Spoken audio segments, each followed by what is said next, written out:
did we hear at draft time? A lot of people wanted a quarterback who can move, right? You don't want the guy who's going to take 5-7 steps and throw the football anymore because you want that additional rushing yards. You know, you get 50, 60 yards, that's a touchdown, right? That's why Josh Allen is so valuable. Lamar Jackson is so valuable, right? You go up and down. Jalen Hurts. You go up and down here. I think Daniels is going to be a good quarterback. I think Washington got their guy, and he can throw the football too. We know McLaurin's a really good wide receiver. It may not be much else there. We'll see what McCaffrey can be. Luke McCaffrey can be there in time. But, you know, I do have hope for him. I think at season's end, he's going to be a quarterback one. It may be a low-end quarterback one, but a quarterback one nonetheless. Yeah, I was really impressed watching him in that game. All right, now Anthony Richardson, look, he's going to have a big year. He's going to have a big fantasy year. There's no question about it. I don't know about the long-term viability here. And look, give him credit. He hung in there with the Houston Texans. My fear for him, George, is that when you go back and you watch film, if you protect the deep ball against Richardson, he could hurt you with his legs. And that may be where all of his fantasy value is coming from. I cannot see him throwing 2 70-yard bombs like he did again. That should come in time, right? Practice time. I think he will get better here. I think Richardson's going to be fine. Does need to learn how to avoid hits. All right. Once again, that hit. Remember that hit from Tua last night? He initiated it. Slide. The rules are made for you not to get hit. Take advantage of them.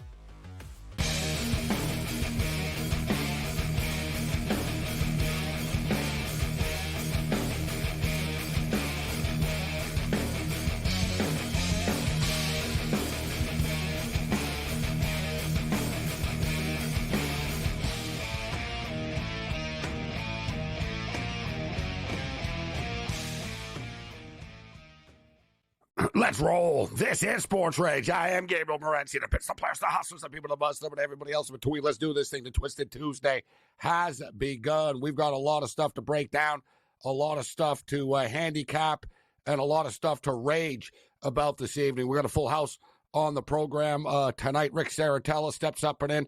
Andrew McKinnis kicks it with us. Loud Esmond in the house, and we're running the gauntlet. We got college football talk, NFL football talk, NHL picks, NBA picks, college basketball picks, college football playoff breakdowns, and everything else in between. But let's not live in the past. Let's talk about what's coming up right now for the late night better. And there's a lot of stuff actually to be laying it down on right now for the late night better. Let's start off with the National Basketball Association. We got the NBA Cup going on. Not that anybody really cares per se about the NBA Cup, but we got NBA games going on right now. And I got to be honest with you, I actually did try to look of what does it mean like for the NBA Cup? Like who's playing for what here? And I lost interest and I gave up after about 30 seconds. And I was like, you know what? Whatever, dude. There's NBA games and the players are going to play and you can bet on it. So what an NBA Cup or not, all right? They got the funky floors going on tonight. A good example is the Raptors already eliminated from the NBA Cup. The Raptors just balled out tonight. Scotty Barnes, a career high, 35 points.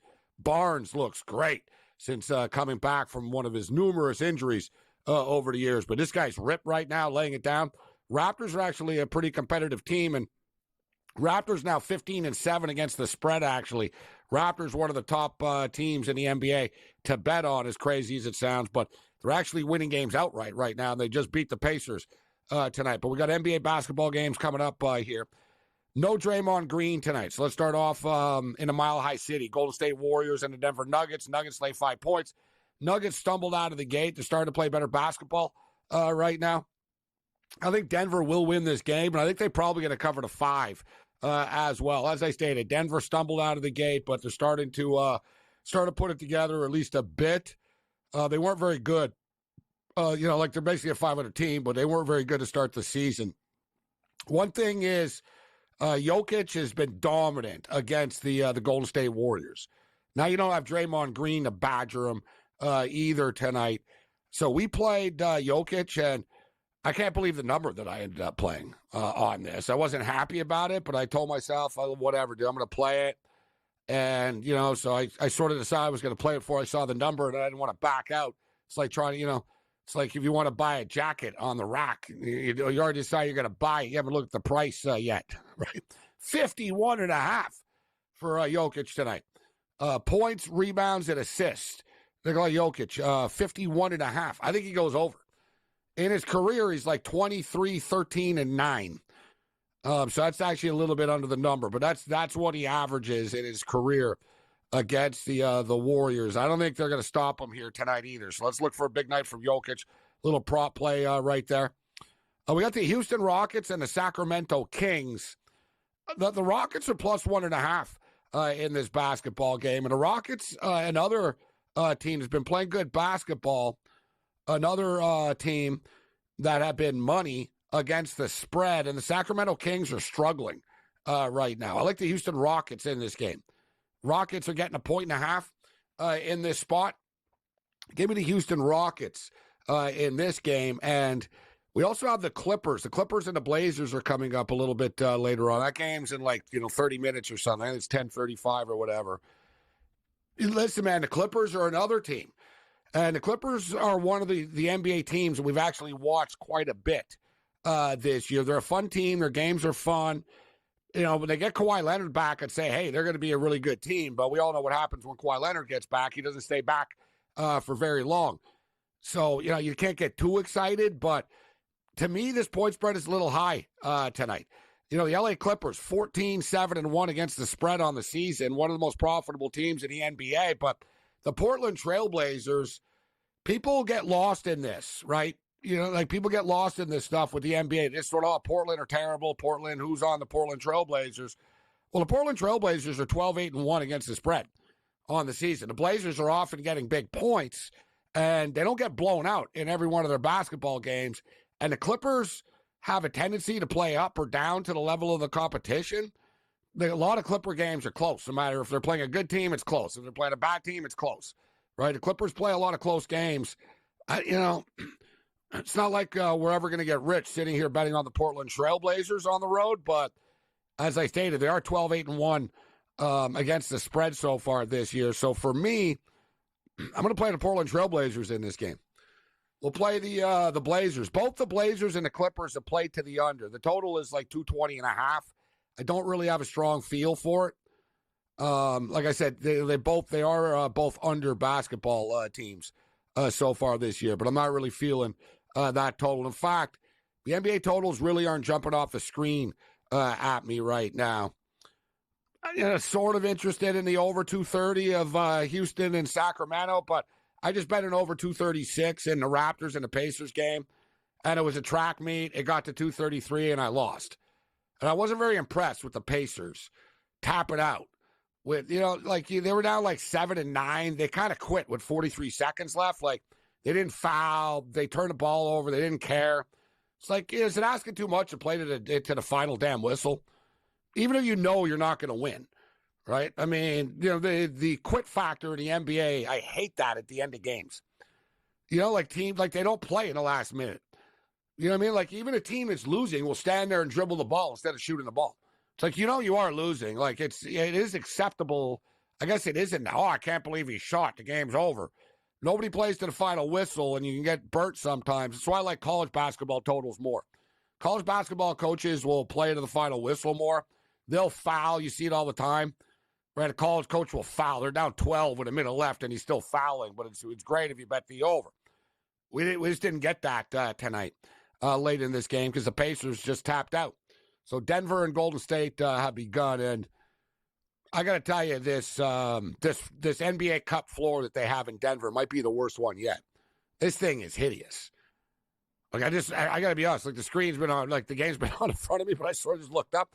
I looked up. I'm like, what the hell is this? I thought the Phoenix Sun NBA court sucked. No, that thing is that thing's a work art. This thing makes that Dwayne Wade statue look good. It's too bright, bro. It's too bright, man. The people that have seizures and stuff like that when they see Japanese animation or Mary Hart's voice or bright colors or whatever freak them out. You go into some weird shock. I got to tell you, I guarantee you, there's someone in the world right now, there's someone in America right now that tune into this game and is having an epileptic seizure on their carpet right now in front of their TV on a living room because of this screen. This is like an eclipse. Like they should have sent out like those free glasses to everybody. Be warned, if you tune in to the Warrior and the Nugget game, you might get blinded. What I don't really understand is, where's all this yellow coming from, man? You guys don't have this much yellow in your freaking uniforms. This court sucks. I can't watch this. Like it's, I got to get my son. You know what? We're going to bust the sunglasses out. I'm going to do the Corey Hart. I wear my sunglasses at night because this is sports rage. We do whatever we want. I wear my sunglasses at night, but God, this court is brutal. The Twisted Tuesday has begun.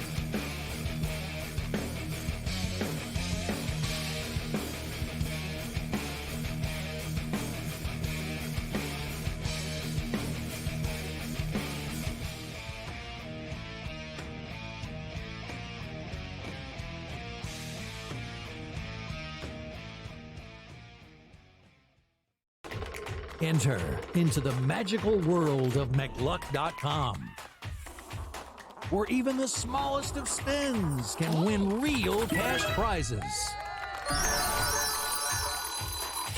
Adventure into over 1,000 of the best Vegas-style slot games. So what are you waiting for? Unlock your free welcome offer today. Join the fun where winners play and players win. Anyone that's been to a sporting event, the atmosphere before a game, I think Game Time Decisions has that same exact atmosphere. This is our arena.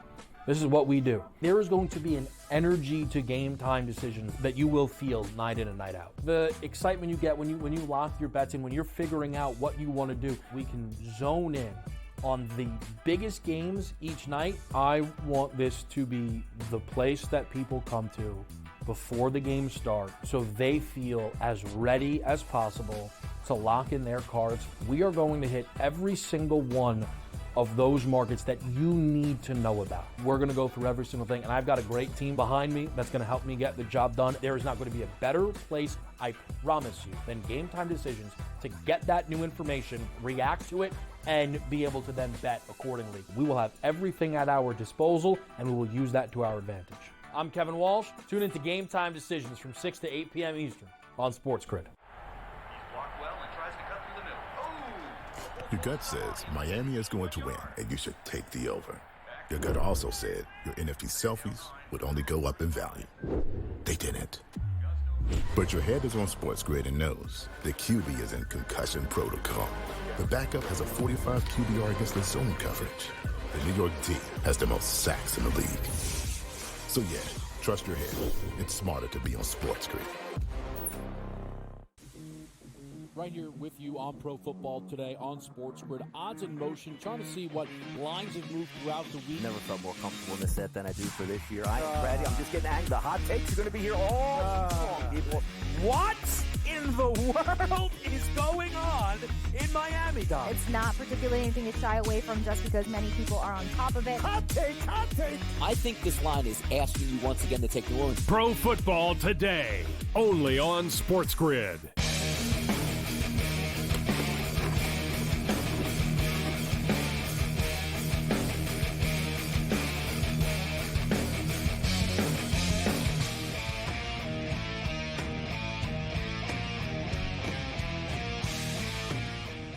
This is Sports Rage. I'm Morency. Let's do this thing. A lot of stuff to get to. We've got college basketball. It's not quite the sports equinox, but I don't know. It's like a half moon, whatever, three-quarter moon. Like there's a lot of stuff going on right now. Got it, both basketball, so college basketball, NBA basketball, NHL hockey going on. There's a lot of college football talk, obviously, right now after the college football playoff rankings have just come out, but there's a lot of college basketball going on right now. One of the marquee matchups is Kentucky and Clemson. And anybody who's been paying attention knows we've been on a serious, hardcore roll to start the college basketball season. Not tonight. It's finally, this is the worst night that I've had so far. It's caught up to me. I've lost my first 3 college basketball plays. And we're on Michigan right now. We're on a Michigan-Wisconsin over, and we're on Kentucky. And right now, the Michigan game is close, but I don't think it's going to be going over the number. It's 36-33 for Wisconsin right now. Conference play has started. We got UCLA and Washington, a big Pac-12 matchup. Oh, that's right. There is no Pac-12. Or I guess there is, but it's a Big Ten game. Like, you got Washington Huskies at the UCLA Bruins tonight in Los Angeles, and it's a Big Ten game, just in the same way that Michigan and Wisconsin is a Big Ten game. But Big Ten play is opened up for business. NHL hockey. Speaking of open up for business, the Vegas Golden Knights and the Edmonton Oilers have just started their game right now. Sin City on the Strip. And we've got a bunch of close games, tie games going on. Let's bring in Andrew McKinnis right now and get right down to business. McKinnis, we'll start off with this one. Still scoreless right now. 6.5 minutes into the game. Edmonton Oilers, minus 135 road favorites in Vegas against the Vegas Golden Knight team who was humiliated and lost 6-0 on home ice the other night. Gabe, whatever it might be, these teams that are coming off humiliations and especially getting shut out, they continue to have success, but not just success, but see higher scoring gains. We haven't seen a goal so far in this game, but I am on the over 6.5. And I know it's easy to look at Vegas, easy to look at the Oilers and constantly just say, yeah, it's going to go over. But I think when you look at this game right now, you look at the Oilers, the way they're playing, I feel like they're going to continue to score goals. They had 4 against the Avalanche, 4 against Utah, 6 against the Rangers. But I do think they're in that feeling good about themselves mentality right now, winning a bunch of games in a row. Sometimes kind of the later part of a road trip can be the toughest part, and the 4th and 5th time you try and win in a win streak can be the toughest. So I think both teams contribute here in this one. I also want to look at Barbashev point. Barbashev minus 110. He has a point in 5 of his last 6 home games. And, Gabe, I'll throw it back to you with this. I didn't used to care about road or home splits, but for some reason this year, whether it's player props or team success, I mean, look at the Canucks.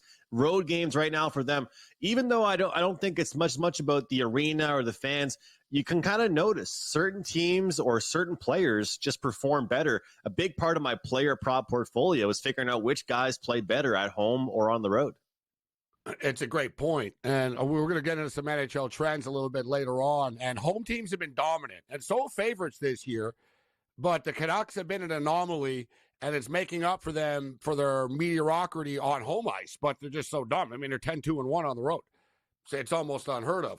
And speaking of the Canucks, they're actually in a 2-2 game right now with 7 minutes left in Minneapolis, St. Paul, specifically right now against the Minnesota Wild. What do you think of this one, McKinnis? I took the Vancouver Canucks plus 125 in this game. Seems like they've been on the road forever, and they have been, but it's been a very successful road trip for them. And I thought the plus 125 was just a little bit too much to pass up tonight. What did you do with this game? 2-2 right now, 7 minutes left. I've got nothing in this game, Gabe. Fully honest with you, nothing in this game. This Wild team has treated me very well, and I'll tell you one thing. Defensively, they're so good, especially when playing at home. You mentioned they're playing in St. Paul. I want to keep betting unders with them, and I regret looking at the score of this game, not taking another under with this Wild team. But, Gabe, I'd be lying to you if I told you I had any thoughts here. Sorry, nothing in this game.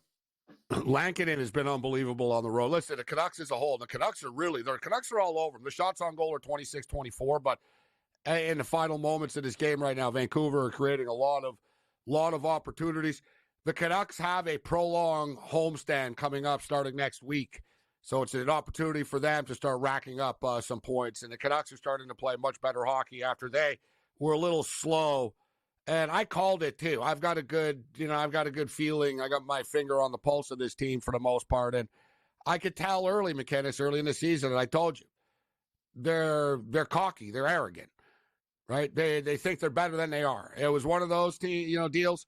They open up the season. Oh, we'll beat the Flames. Oh, we'll beat the Flyers. Oh, you know what I mean? They were, Vancouver's a beautiful city. You get caught up in it, and these guys are all, going fishing and on their boats and whatever.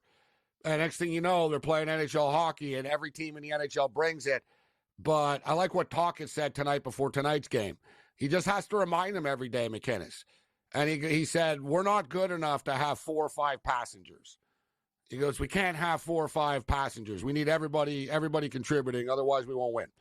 And it's sort of, he stresses this. Nobody can take a night off because it happens, right? Not everyone's going to bring it every night. NBA players get called out for it all the time. Trust me. NHL players coast too, all right? They just don't, they don't get called out for it the same way.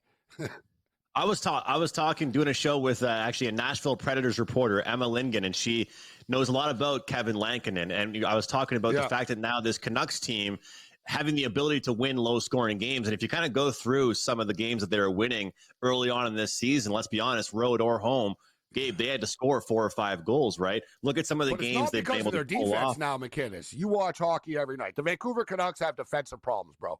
They missed the door off big time. Now Hronek is going to be out for a while. That was the big difference when they got Zadorov last year, adding that physicality back there.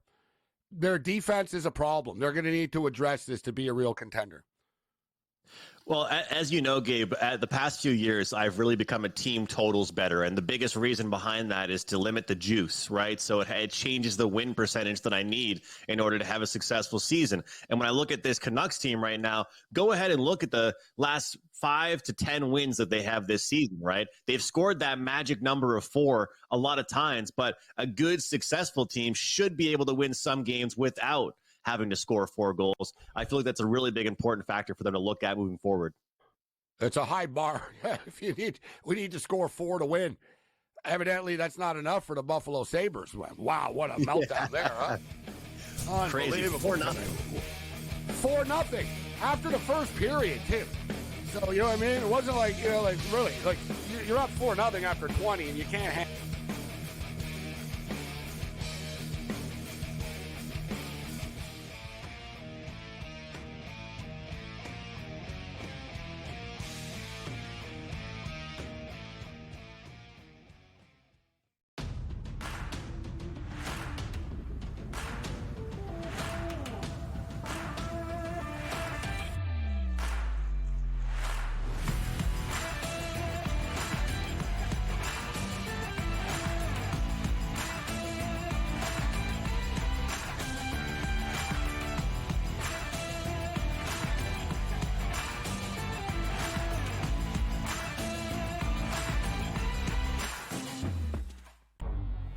Two guys that can do it all. Too much electricity this morning. This is a good time. We're having a lot of fun. I had to do a triple take. Ka-ching!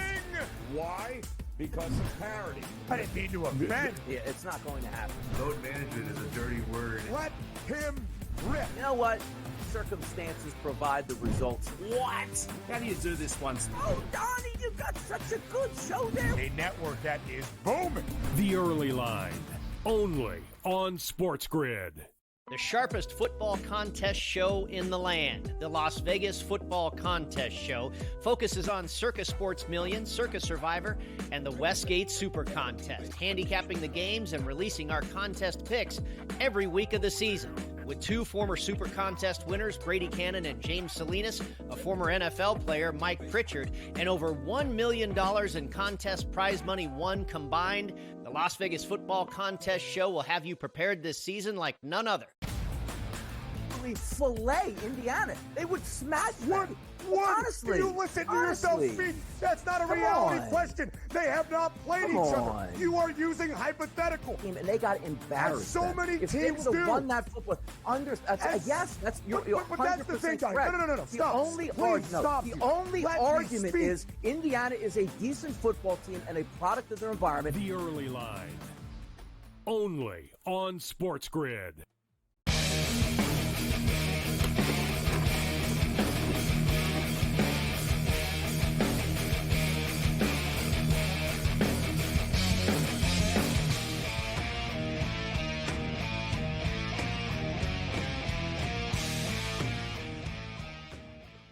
This is Sports Rage. I am Gabriel Morency, the Pittsburgh Players, the Hustlers, the people who bust them, and everybody else in between. A lot of stuff to break down and unpack tonight with McInnes. Starting off with the NHL right now, 3-0 for the Blues over the Winnipeg Jets. Right now, Jets starting to cool off just a little bit. They couldn't fly at that altitude that they were, pardon the pun, all season long. So they're losing 3-0 to the Blues right now. The Blues are on a Canadian swing here right now and a road trip, I know, because they're playing the Vancouver Canucks on Tuesday night, December the 10th. And we got a quick programming note for you. Sports Rage will not be on 7 days from now on Tuesday night, McInnes, due to the Sports Grid holiday and Christmas party, the annual Christmas party at Studio 34 at Versa, in which I wanted to go to. And I even looked into it, but it was just crazy expensive. And I hate those. I hate the 5-6 hour flights. I wanted to do it. I just couldn't make it work. but it turns out we're not going to be on next Tuesday. And haven't got a chance, McKinnis, to see the Vancouver Canucks live yet this year. So by chance, the first thing I did, I looked up. I'm like, man, I think they're playing on Tuesday, December the 10th. And they are against the aforementioned Blues. So I know the Blues are on the road right now. So I'll see the Canucks and Blues next Tuesday. It's a good thing, too, because I was planning, McKinnis, on going to see them on Saturday, December the 14th against the Boston Bruins. The tickets are 3 times cheaper for a Tuesday night against the St. Louis Blues than they are for a Saturday night against the Boston Bruins. So I'm going to be able to pretty much sit wherever I want for a very affordable price. Well, Vancouver affordable. Right. Like not Columbus affordable. Like, put it this way, for like $200, I'll be able to sit almost anywhere. Not anywhere, but I can sit, very good seats for 200 type of thing. For the Canucks and Bruins game, the same tickets are like $500-600. It's not cheap. Like, the Canucks tickets are expensive, bro. Even on the best of times. It's like, and you know what? It might be a better game. $50 a ticket type thing. Might be a better game. It might be a better game because you know what? This Bruins team, I don't care one bit, Gabe. The way that they're winning games right now, it's not sustainable. And I know it's okay to win dirty but games, I hate the to Bruins, win games so I wanted like to go to really be into it because I don't like them. So I'd really be, you know what I mean? Now it's the St. Louis Blues on a Tuesday night. Now it'll just be my bet. It'll be like, all right, let's go. People talk about the coach's bump, right, and how much it can do for a team. And then we saw the win over New York and then New Jersey for the St. Louis Blues, adding Jim Montgomery. But it's kind of been sustained for them a little bit. And I think he's kind of just added some more offensive tempo. He's kind of really, people think he's not really much of a hard ass, but I think he's kind of like that player's coach, but also he's so old school. He holds you reliable. You don't want to get on his nerves. You don't want to kind of disappoint him. And I just like the way this St. Louis Blues team is playing right now. And again, both the Blues and the Bruins have played well since the coaching stuff went down. But, Gabe, when I go through the Bruins scores over the past handful of games for them, every single game they've had success in has been like a 1-goal game. I just talked about the Canucks, right, needing four goals to win games. Right now, the Bruins, any game they win, they're putting up 2 goals. Unless they're playing the Islanders or the Habs, they can score 4 or 5. But in real games, I'm still not buying into the Bruins. And if you ask me right now which team I think we can have more success betting-wise moving forward, give me the St. Louis Blues, because guess what? You're not getting minus 180 prices at home with the St. Louis Blues. The Bruins are still getting priced as if they're the Bruins from the start of the season. This isn't the Bruins that we watched last year. 1-0 Vegas. Vegas gets on the board first against Edmonton. So now you're getting Edmonton plus a $1.50, minus 180. Edmonton Oilers are now plus 145 on the money line. Vegas are minus 180. And McKinnis, the total's 5.5. You think this is a buy-in now on the over? You were talking about there should be goals. Both these teams are over teams. Vegas are a big-time over team, and we'll get to this in a couple of minutes with some NHL trends. But 5.5 is a fair enough number. Don't you think this game opens up now that the ice has been broken? I do. And I mean, based on the scenario we were talking about with Vegas coming off that game where they got shut out, you kind of had to expect Vegas would be the team that started things out. And Gabe, look, I know it's the regular season. I know it's hard for certain teams to get up equally for 82 straight games. But again, like I said, when the Oilers put up 4 and they get that win in overtime against Utah, it's exciting. But 4 goals against the Avalanche, winning that one 4-1, 6 goals against the Rangers. They have looked really, really good lately. So it's kind of expected that Vegas gets the first punch. Now it's about how the Oilers can respond. Wouldn't shock me if the next goal goes to the Oilers. Big Johnny Gaudreau tribute night tonight in Calgary with Columbus playing. So an emotional night in Calgary. And I thought the total was too high here. And we got some NHL trends coming up. I don't think people realize how much of an under team the Blue Jackets are. And the Flames have great goaltending. Total was 6.5. It was too high. 1-0 Flames right now. They finally scored. 1-0.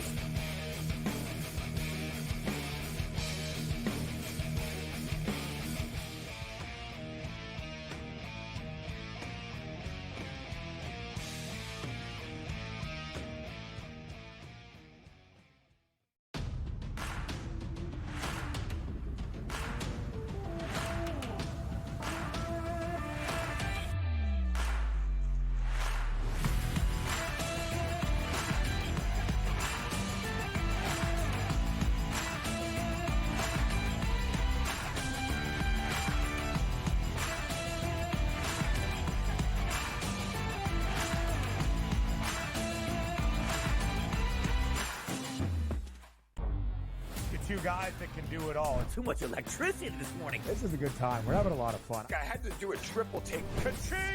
Why? Because of parity. I didn't mean to offend. Yeah, it's not going to happen. Load management is a dirty word. Let him rip. You know what? Circumstances provide the results. What? How do you do this one? Oh, Donnie, you've got such a good show there. A network that is booming. The Early Line, only on Sports Grid. The sharpest football contest show in the land, the Las Vegas Football Contest Show, focuses on Circa Sports Million, Circa Survivor, and the Westgate Super Contest, handicapping the games and releasing our contest picks every week of the season. With two former Super Contest winners, Brady Cannon and James Salinas, a former NFL player, Mike Pritchard, and over $1 million in contest prize money won combined, the Las Vegas Football Contest Show will have you prepared this season like none other. Fillet Indiana. They would smash them. Honestly. Do you listen to yourself speak? That's not a reality question. They have not played each other. You are using hypothetical. And they got embarrassed. As so many if teams they would have do. won that football, yes, that's you're but that's the thing, 100% guys. correct. No. Stop. The only argument is Indiana is a decent football team and a product of their environment. The Early Line, only on Sports Grid.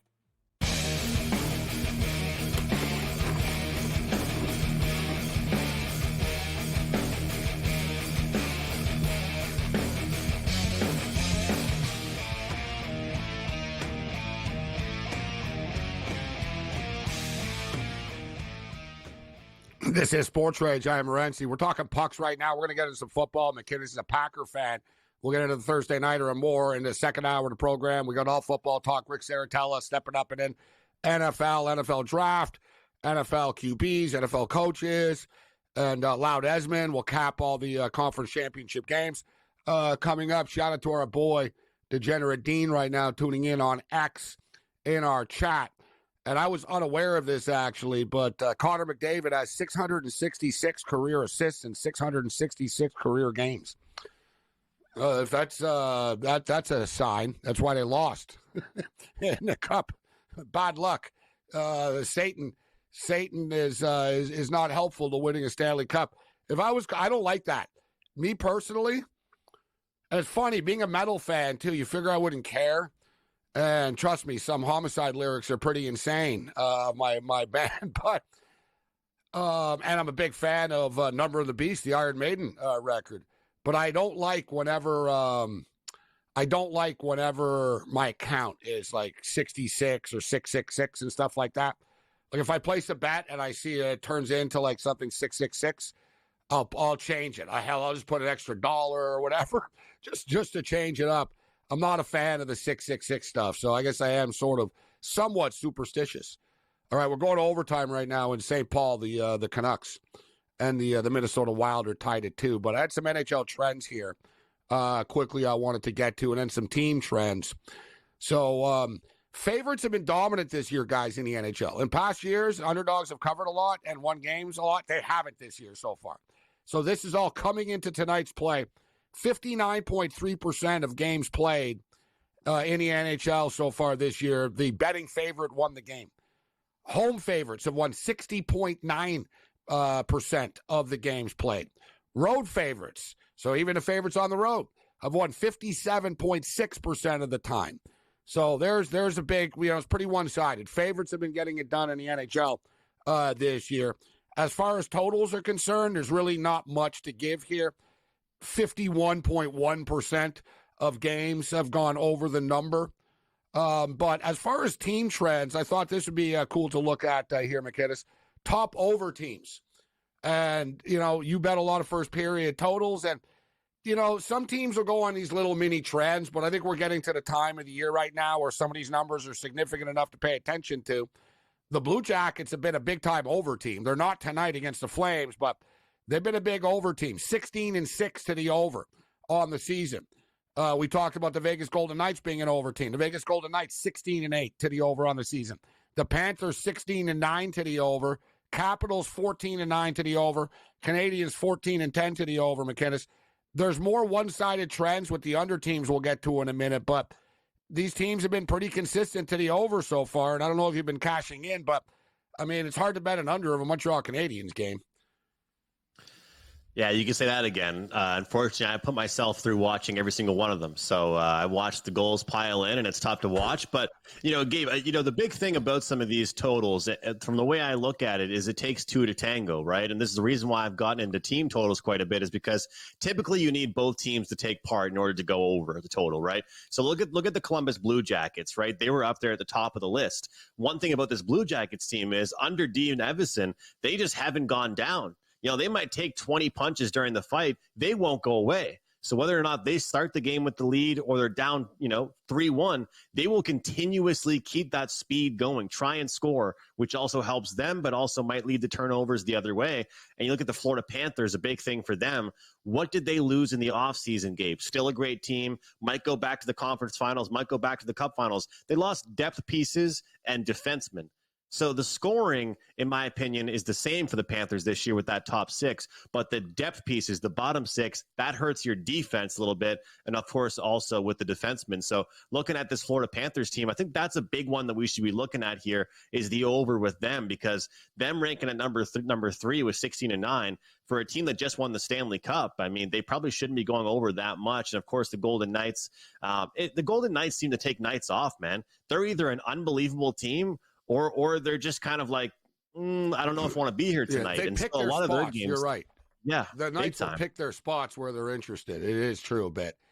Or they, it's hard not to get complacent in Las Vegas, right? You've won a cup. You're in Vegas.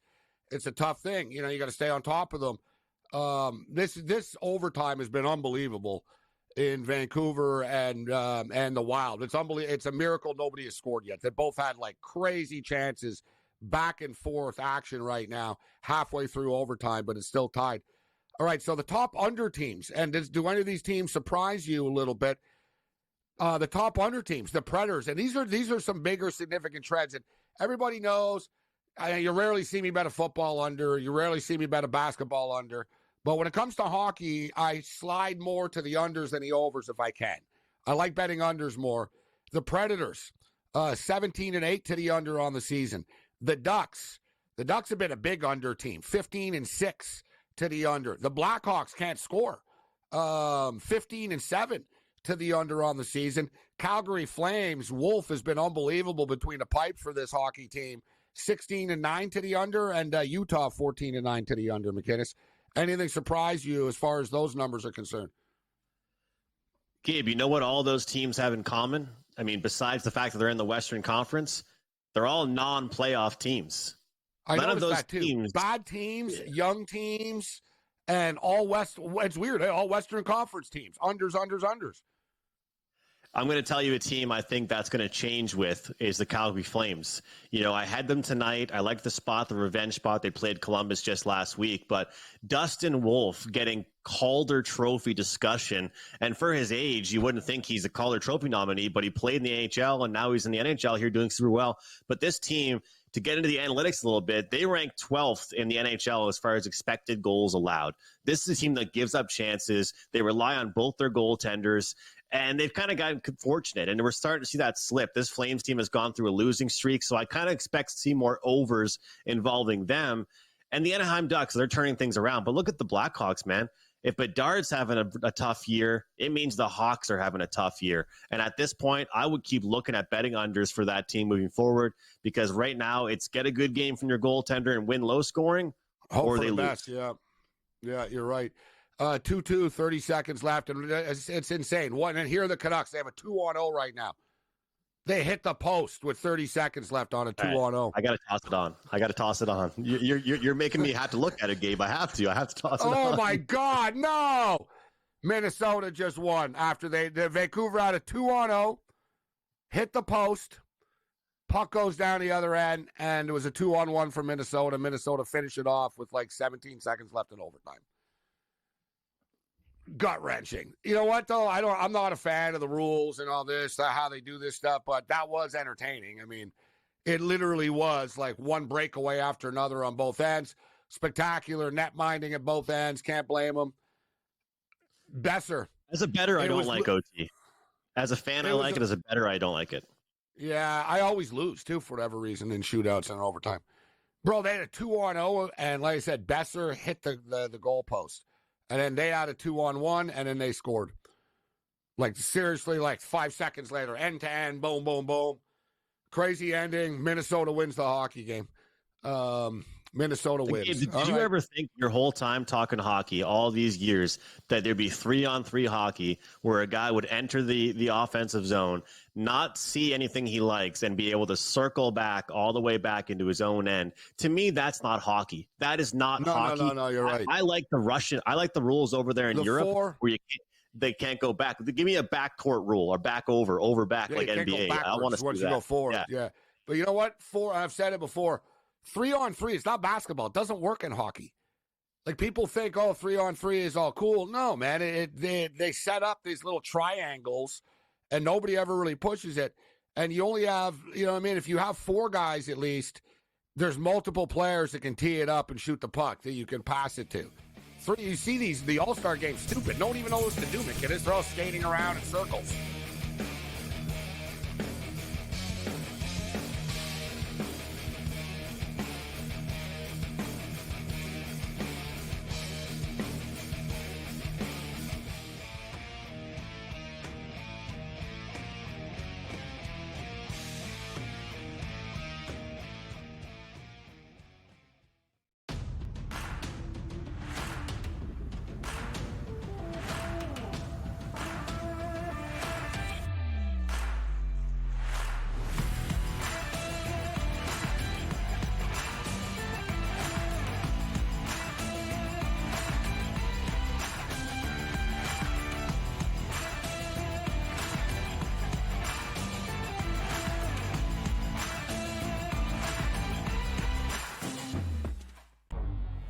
Two guys that can do it all. Too much electricity this morning. This is a good time. We're having a lot of fun. I had to do a triple take. Ka-ching!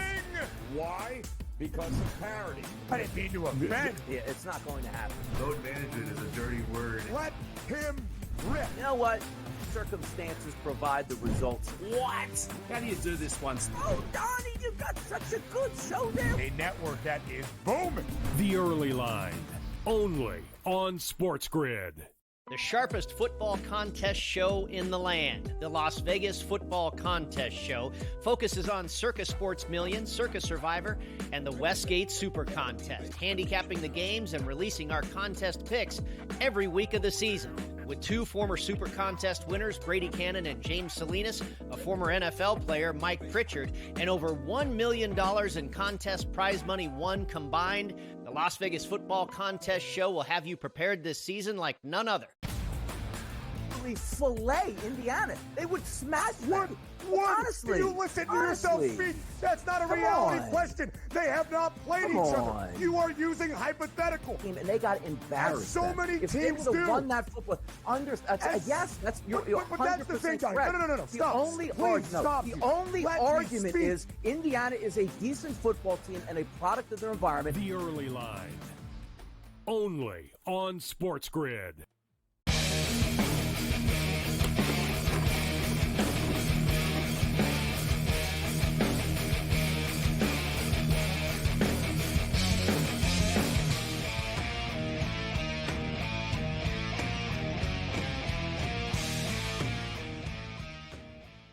This is Sports Rage. I'm Morency. 1-0 Flames right now, late in the second period. 1-0 Vegas going into the second period. First period is done, so we're at the intermission there right now. College basketball, big night of college basketball tonight, including a heavyweight matchup early season. Both these teams have been better than people expected them to be. The Michigan Wolverines now with Dusty May, they're the head coach of Florida Atlantic, is now in Ann Arbor. And they're putting this thing together pretty quickly. They've only lost 1 game this year, a 2-point loss at Wake Forest. And Wisconsin are undefeated. And Wisconsin play higher scoring games. This one's playing like a Big Ten game a bit right now. We got Michigan +3 and over 150. It's 62-61 Wisconsin right now with 4 minutes left. In-game total is 140.5. Overtime is the potential, though, here. If we get the split, we'll take it and move on. But we're not having a great night tonight. I'd like to string together some wins. We were on, we've hit some spots. We're on the Raptors, but we just lost the Canucks in overtime. A little bit frustrating. We're on the Houston Rockets. We gave that earlier. We did take the Houston Rockets tonight, and the Blazers are down early right now. But I think the Blazers have been covering numbers, guys. I'm not sure they should be laying this much in this game. And then we got the Kentucky game going on right now. I am on Kentucky, and they're losing 37-30 right now at the half against the Clemson Tigers. UCLA and Washington coming up here. I'm due. So I've been smoking hot mechanics, but tonight I'm losing by a point here, half a point there, overtime hockey. It is what it is. It's going to happen. But, guys, I'm going to take the Washington Huskies plus 12 tonight, and I'm going to go over 138. Both these teams have played to the under this year, but both these teams really haven't played anybody. Like UCLA and Washington both won. I think they're, 6-1 and 6-0 or whatever. They really haven't played anybody, so their games have gone under because they've kind of blown bad teams out. Now they're playing each other. I think this Washington Husky team is a little bit better than people think they are. And, UCLA are good. UCLA don't want to get into a track meet, obviously, with Mick Cronin, but I'm going to go over to 138 here. So give me the Washington Huskies plus 12 and over 138. This game just tipped off right now. UCLA scored an early bucket, 2-0 for the Bruins. All right, we'll get into some football now. Well, we got a little bit of a crossover on our Best of X tonight. Let's do a Best of X here.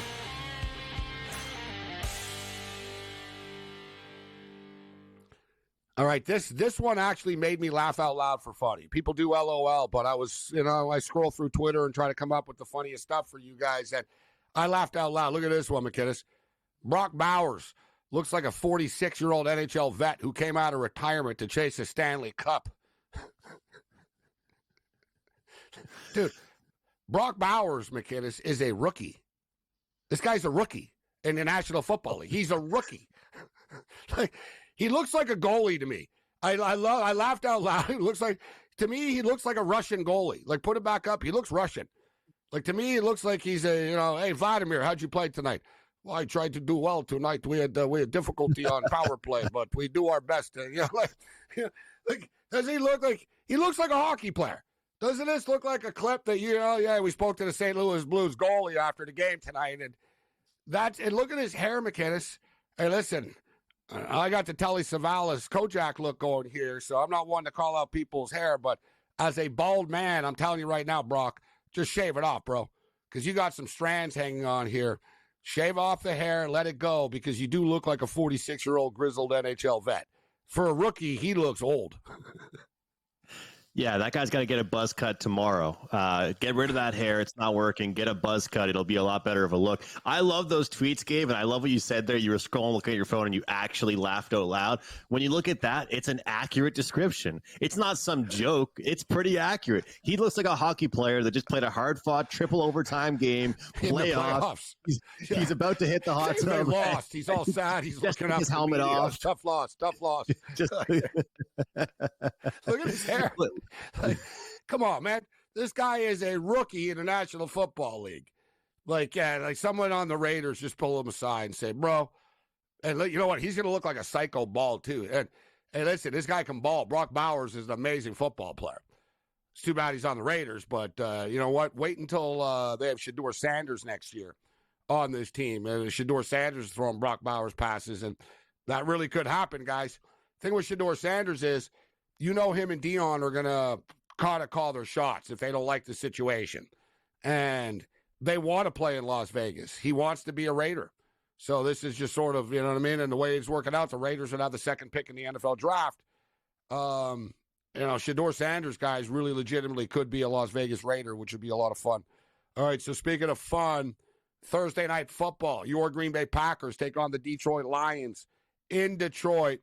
Big-time game. Point spread is 3.5. What do you think about this game, McKinnis? Gabe, I got to keep myself honest because the last time I was on here with you, I told you I don't want to worry about the point spread because I'm worried about the game, I'm going to just take the under. Well, I was right about the pick I made in the Dolphins game, but man, I should have trusted my own team. You were telling me, hey, what are you doing? What are you doing? I enjoyed the game. I love the Packers that night.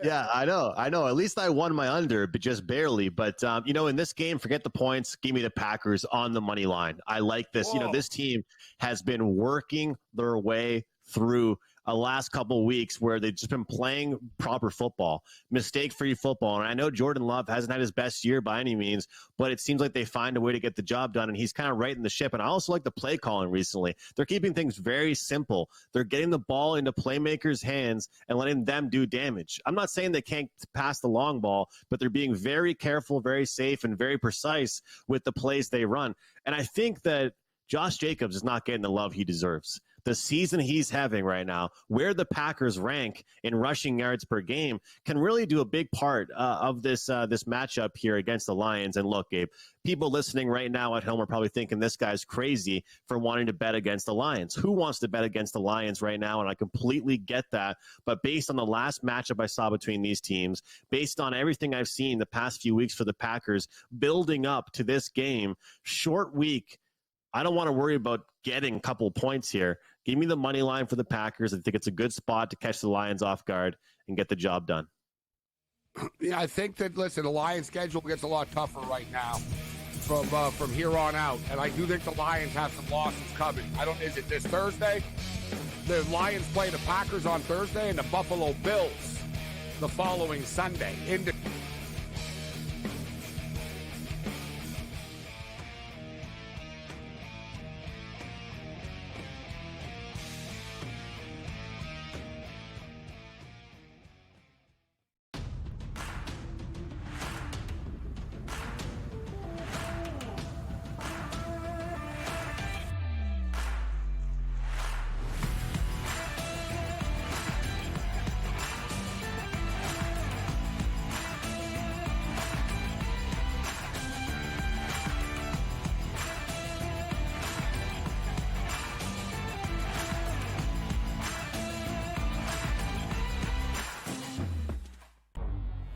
Two guys that can do it all. Too much electricity this morning. This is a good time. We're having a lot of fun. I had to do a triple take. Ka-ching!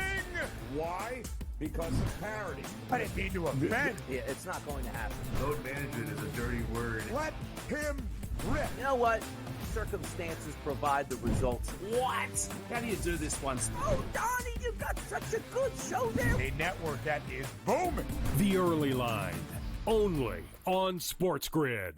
The sharpest football contest show in the land, the Las Vegas Football Contest Show, focuses on Circa Sports Million, Circa Survivor, and the Westgate Super Contest, handicapping the games and releasing our contest picks every week of the season. With two former Super Contest winners, Brady Cannon and James Salinas, a former NFL player, Mike Pritchard, and over $1 million in contest prize money won combined, the Las Vegas Football Contest Show will have you prepared this season like none other.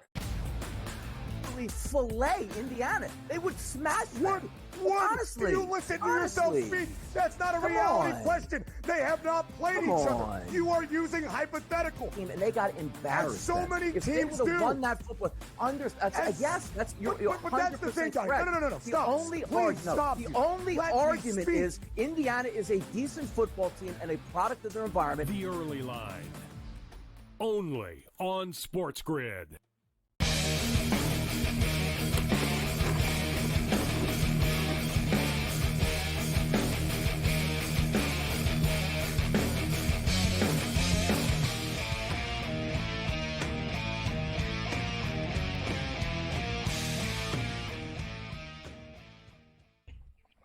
This is Sports Rage. I am Gable Moretz. We're going to wrap it up with Andrew McKinnis here in a minute. We got our boy Rick Saratella going to step up and join us. Tell you what, quick basketball check right now. Hawaii giving Grand Canyon, the Lopes, all that they can handle right now. The Lopes were 14.5, 15-point favorites against the Bows. It's 67-62 right now with a little under 4 minutes remaining. Meanwhile, the Michigan Wolverines have taken a 65-64 lead on the Wisconsin Badgers, getting 3 on the road in Madison. I got the over 150, and I'm on Michigan. I'm hoping for overtime, and I'll take my chances after. I'll take my chances that we can still cover the 3, but let's get this to overtime somehow. It's 65-64 with a minute and 3 left. We'll keep our eye on that. And as we say, the big game going on tonight with Clemson and Kentucky. Kentucky on the road tonight. The game was basically a pick 'em. Kentucky were like -1, minus 115 on the money line type thing. They were down 37-30 at the half. They've come back. It's 39-37 right now for Clemson with 18 minutes left in this basketball game. So that should be another close, tight game. College basketball has been very entertaining. And McInnes, your father's been enjoying the NCAA basketball. I tweeted out about the NBA the other day. Somebody tweeted out that sequence of the Lakers and the Suns, which they both just took like 8 threes in a row. Nobody seemed to care. And it was actually a regular season game when the fourth quarter just started. And it was just like the worst basketball ever. And that's commonplace in the NBA. And I got a lot of negativity, a lot of negative tweets about the NBA from people, and even people who like the NBA. And I personally said, and sometimes college basketball, okay, it's imperfect, and bad teams, it's a tough watch sometimes, but it's more basketball-ish. It's like the WNBA. If you're a basketball purist, the NBA is not for you right now. We'll put it that way. Well, when's the last time you saw like any type of basic motion offense in the NBA? When's the last time you saw a guy pass the ball to the right and went and set a screen to the left? Or cut through the key, circled back around? There's none of that. I mean, Kevin Durant talked about it in an interview one time, and he said, look, man, we're all good enough. We know how to play. We kind of just take whatever the game gives us. The ISO ball is the new game. And I get that. There's so much talent out there. And you know what the big thing is these days, Gabe, that's kind of changed basketball? It isn't the three-pointers. It's the big guys shooting threes. Guards have always taken threes, but it's the big guys that aren't in the key as much anymore, right? Which definitely makes it a perimeter-based game. But to me, when I look at these games, I just don't want to see a guy shoot a three. Okay, it's a long rebound. He gets the ball back, past the guy to the right of him. He shoots a three. I'm enjoying watching college basketball and the coaches yelling plays at them. They run the sets and kind of work that way. The talent is unbelievable. I saw your tweets about the Celtics. And look, I mean, as much as I was I don't know if you remember going after the Celtics last year, I was kind of cheering against them. They're amazing. I mean, they have so many guys that can shoot, but at the same time, it's kind of annoying to watch at the end of the day in comparison to some of these teams. Some big games tomorrow in NCAA basketball. I can't wait to watch those ones. 67. No, I agree with everything that you're saying here. It's too much. And listen, the Celtics are a work of art. The way they swing the ball around and everything, but they just ambush you with threes. And it's not really their fault. They're built for the modern NBA, right? And they do it best. But, tonight was a good example of what's wrong with the NBA. It was a pretty close game, too. Like, the Pacers were down by, 6 or 8 type thing against the Raptors. And a ball, there was a loose ball, and Halliburton ended up being all alone. So Halliburton's alone, and all he had to do, bro, he could literally run it up. There was a Raptor in the vicinity, but whatever, dude. You could have easily just taken it to the rack and laid it in or dunked it or whatever. No one's around, and he did one of those look around, oh, I'm all alone. Took forever, set up a wide open all alone three. He bricked it, bro. You know what I mean? And it was dude, you could have just gotten 2 points, but you didn't do it.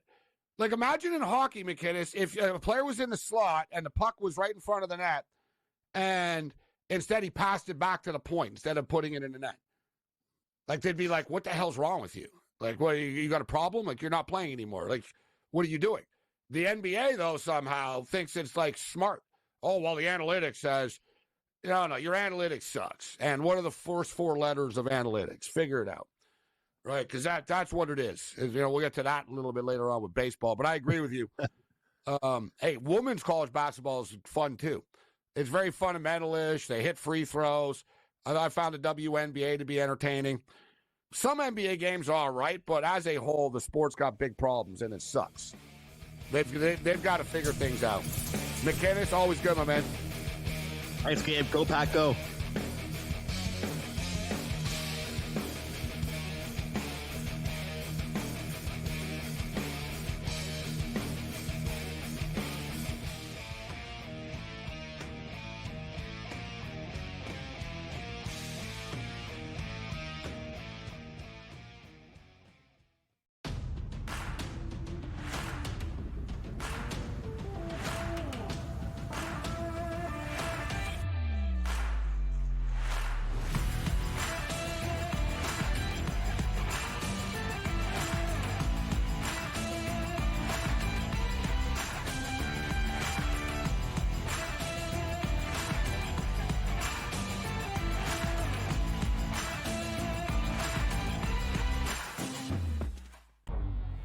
two guys that can do it all. Too much electricity this morning. This is a good time. We're having a lot of fun. I had to do a triple take. Ka-ching! Why? Because of parity.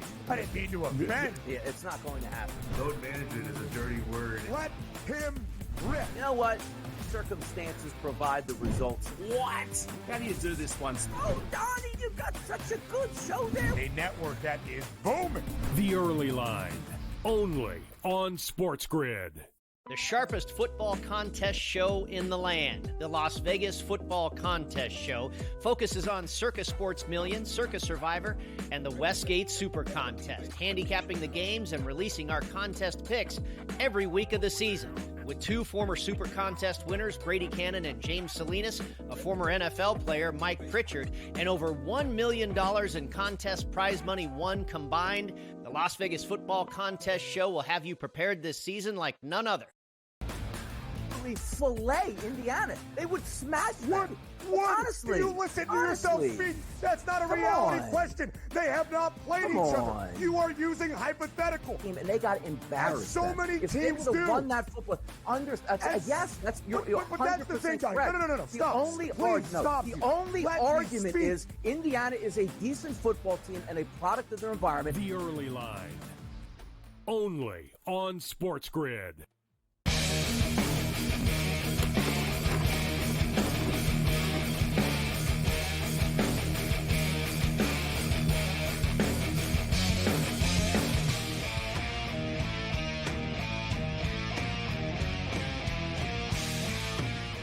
The Twisted Tuesday continues. This is Sports Rage. I am Gabriel Morency, the Pistol Players, the Hustlers, the people of Boston, Rick Saratella, and everybody else in between.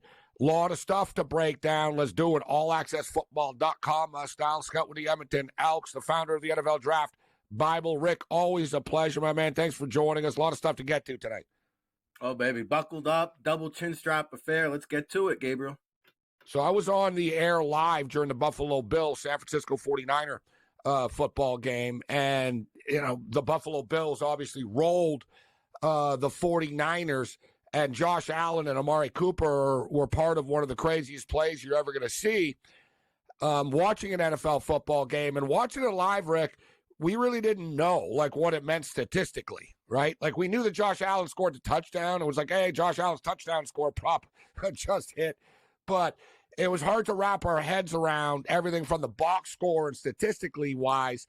And not a lot of times, I don't know. People are asking me live, what just happened? What does this mean for the stat? Was it a touchdown, a rushing touchdown, passing touchdown? What was it? And I actually admitted, I don't really know, guys. I don't we were trying to figure it out live as it went down. But it was actually graded as Josh Allen throws a touchdown to himself, becoming just the fourth player in NFL history to do this. Of course, Allen threw the ball to Cooper. Cooper pitched it back to Allen, who ended up scoring a touchdown. Due to NFL scoring rules, Allen gets credit for a touchdown pass and a touchdown catch on the same play. He finished the game with 0 receptions for 7 yards, if that somehow makes sense. But Josh Allen did something that no quarterback has done in the last 54 years. He became the first quarterback since the AFL-NFL merger in 1970 to have a passing touchdown, a receiving touchdown, and a rushing touchdown in the same game. Man, Josh Allen's just playing at another level right now. Yeah, I was going to say, all these rules that you're throwing out, man, I don't know what happened. I don't know how you have a touchdown catch but 0 receptions. I mean, it makes my head hurt. But I tell you what, it sounds great for Josh Allen's MVP candidacy. I mean, this guy just does something every week. I mean, you and I were just talking off the air. I think Buffalo's playing the best football in the AFC right now. That's the team to beat. And watch out if they get home field advantage, because I think that could be a deciding factor. And this is the year, I really didn't have a lot of confidence in the Buffalo Bills in previous years. And I'll be honest, I was the first one to throw a little dirt under a grave this year with the lack of offensive weapons. We talked about it in August. But this everybody eats philosophy with Joe Brady, the fresh offense, the distribution of the ball. Everybody's happy. I mean, this team is gelling. They're built for the postseason, I do believe. But man, what a weird, wacky play in the snow. And if you had Amari Cooper on your fantasy team, it's like one of those plays where you're like, yes, yes, yes. Or if you had him on your prop bets, you're like, no, no. Well, you know what? And then Allen, yeah. What should be noted about that play, actually, and it's kind of lost in it, is what a bad pass it was from Allen to begin with. Like, Cooper's catch was unbelievable. Then he reached out, he one-handed it. Unbelievable catch from Cooper. But, you know, a lot of people piled on the Bills and Sean McDermott, and I'm not going to lie, I was extremely frustrated after the Houston loss when they threw the football from their own goal line 3 times in a row and became the first team ever in the history of the NFL to do that. It was like, are you guys drunk right now? Like, are you on a bender? Did you party and, you know, you didn't get any rest before? Like, what's going on here? But they're just they're really, really dialed in right now. So Josh Allen, guys, minus 250 right now to be the MVP. But I tell you what, Saquon Barkley and what Saquon is doing is unbelievable too. It just is. I give Josh Allen the nod, and I hate to just give it to the quarterback. But Josh leading this football team, and as you stated, with the new weapons that he has and no stars, etc. But what Saquon's doing, Rick, unbelievable stuff right now. Yeah, no doubt. And we'll get to Saquon, but I do want to say, like, you remember the no-name defense? Like, God forbid the Bills win the Super Bowl. This will go down as the no-name offense. You're right. Because there's no Pro Bowl. No, what about their defense? You just said about their defense, too. They got guys flying around. Like, Russo's balling. You know, guys like Benford. Nobody knows. You know what I mean? They got, like, 4th-round picks, free agents. These guys are flying around to the football right now. Yeah, and I know we're going to talk about the MVP race. I will say Buffalo now, and he doesn't have my vote, but Sean McDermott is now a candidate for the NFL Coach of the Year. You can't take him out of that. He's never in the conversation. You're right. People don't talk about him, but he's doing a great job. But let me say something, Rick. You just said sort of no name, and you're right. So they lose Diggs, and everybody's like, oh, my God, what are they going to do? They lose Gabriel Davis, and it's like, Gabriel who? Right? You know what I mean? Like really? But look what they've done. They bring in Amari Cooper. They bring in Curtis Samuel. Right, like they got Keon Coleman who's been injured, but they actually have like 1st-round draft picks, guys. They got a bunch of sort of professional wide receivers. Shakir is just, him and Josh. Josh loves Shakir and the chemistry that he has.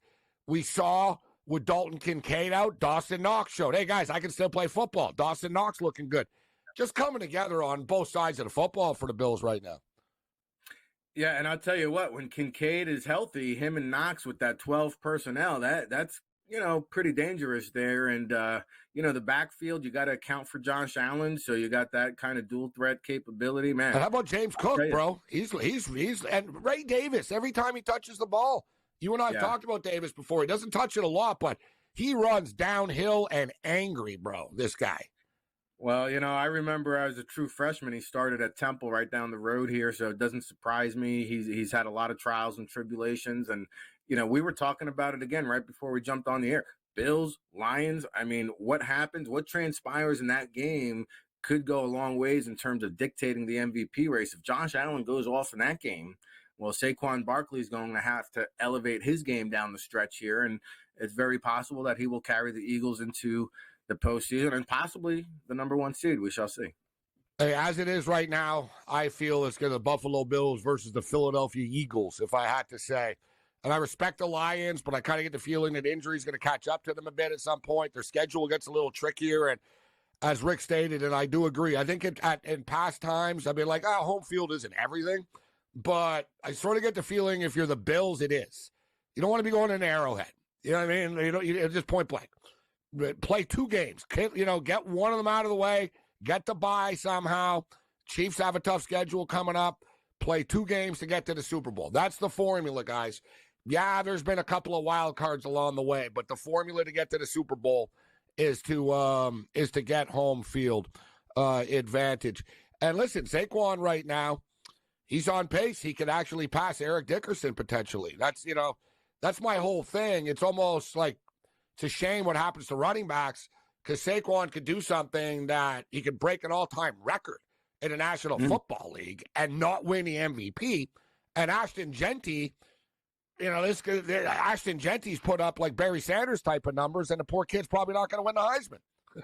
Well, no, listen, Travis Hunter's having a season for the ages, but I do think that NFL decision makers have paid attention to what's transpired around the league. With the running backs? Yo, Saquon Barkley was out there. Derrick Henry was out there. Josh Jacobs was out there. They went for like bargain type deals. And guess what? All those teams are thriving and surviving.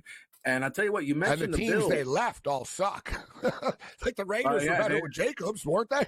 You know what I mean? I guarantee they're all having buyer's remorse or regrets. But I'll tell you what, you mentioned the Bills with the home field advantage. We're talking about the Lions and the Eagles. The home field advantage for the Eagles. That's massive between those two. Yeah, that is even a bigger factor when it comes down to the NFC. Guys, never mind the home field. Indoors, outdoors, just point blank. Indoors, outdoors. Although Dan Campbell takes offense and says that narrative isn't true, that the Lions can't play. They won one game outside. It was kind of raining, Rick. It wasn't cold. Like, you know, I know what you mean. They flexed their muscle. You see, we can play. No, I'm talking about real cold weather. All right, so speaking of cold weather, the Chicago Bears are a cold weather football team. I guess, you know, I even said it at the time when it happened at the end of the game. I said, well, if anything, at least if you're a Bears fan, this is done. That's the nail in the coffin for Eberflus. And it was. We'll hit that and more on the other side. Bring it.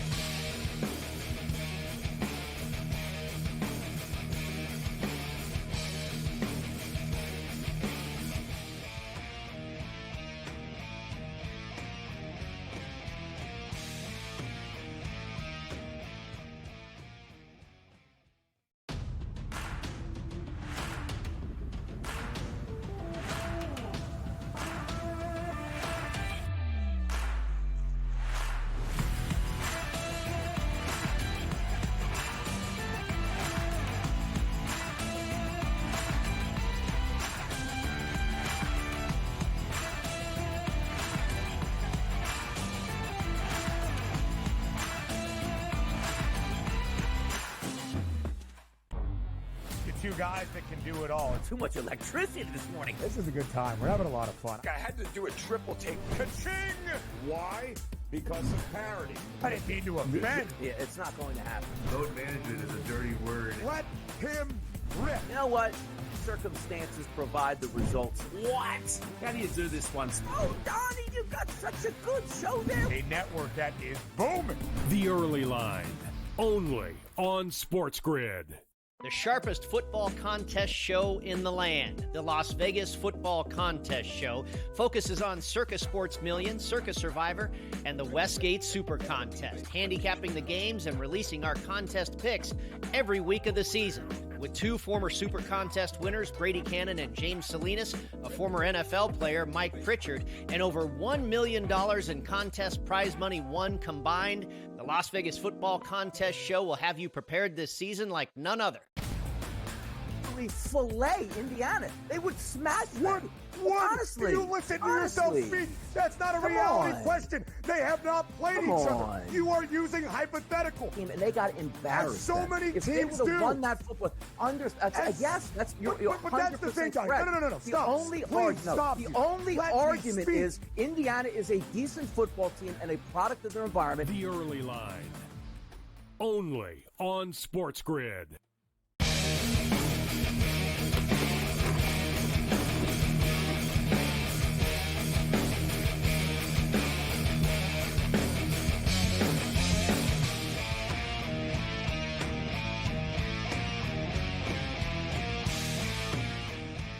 The Twisted Tuesday continues. I am Gabriel Morency, Sports Grid Radio and Television Network, Sirius XM Channel 159. We're talking football with Rick Saratella. Always fun stuff, breaking it down. And, Rick, Mike Holmgren and Sterling Sharp were both named finalists for the Pro Football Hall of Fame in Canton, Ohio.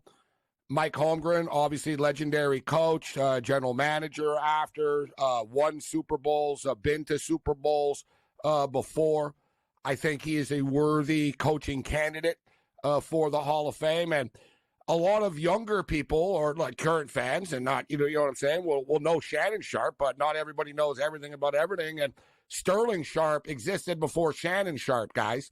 And Sterling Sharp was a wide receiver with the Green Bay Packers and a great television analyst. Like, he was one of my favorite guys on TV and radio to listen to talk NFL football at the time. He was just a great analyst, great football player as well. Injuries shortened his career, didn't play as long as he would have liked. But he's been on the fence and discussed as a Hall of Famer for years, Rick. What's your take on the Holmgren and the Sharp ballot? Well, I think Mike Holmgren is a no-brainer. I don't know why it's taken this so long, quite honestly, because he's been out of the game for, it seems like, quite a while. And you might remember him winning the Super Bowls with Green Bay, but let's not forget when he took Seattle to the Super Bowl with Matt Hasselbeck, he was the GM. So as an executive, built that team up from nothing. Yeah, built that team up from nothing. And Pete Carroll kept it going after. You're right. That's right. And if I recall correctly, I think Holmgren drafted Sterling Sharp there in Green Bay. And I'll tell you what, I mean, we were debating it before we just hopped on air. Like Sterling Sharp to me falls in the Terrell Davis, Gale Sayers kind of category. And you say, well, you know, he only played 7 years. But, I mean, if you look at these seasons, he's had 5 Hall of Fame caliber type of seasons, Gabe. I mean, 5 out of 7 years, he had at least 1,100 yards, 4 seasons of double-digit touchdowns.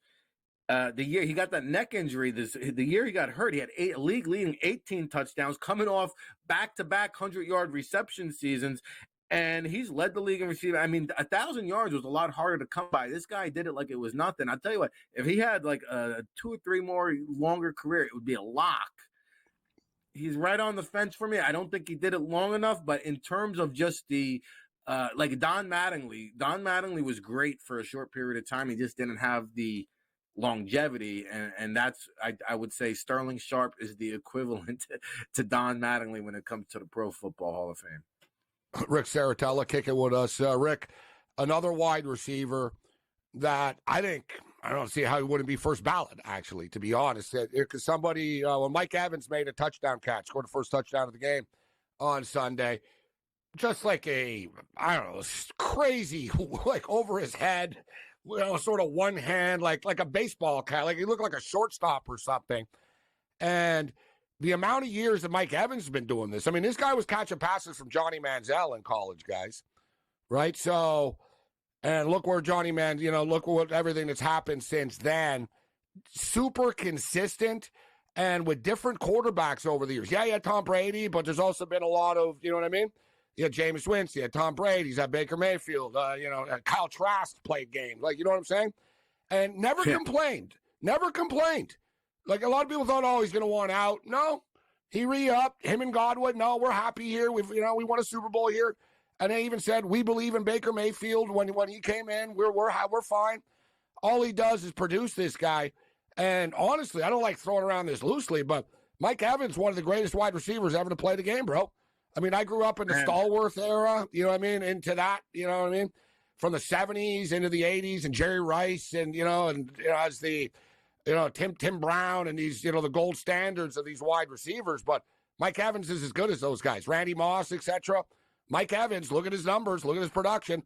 Mike Evans is as good as any wide receiver that's played in football, in my opinion. You make a great argument. The term generational talent gets tossed around a lot, but that's what Mike Evans truly is. I mean, if you take a look, statistically speaking, again, the first 10 years of his career is as good as anybody in the NFL history. Now, I say statistically speaking because for me, I knock him down a peg just because of the rules. He played in the modern day era where it was, not as physical. You couldn't really touch the wide receivers as much.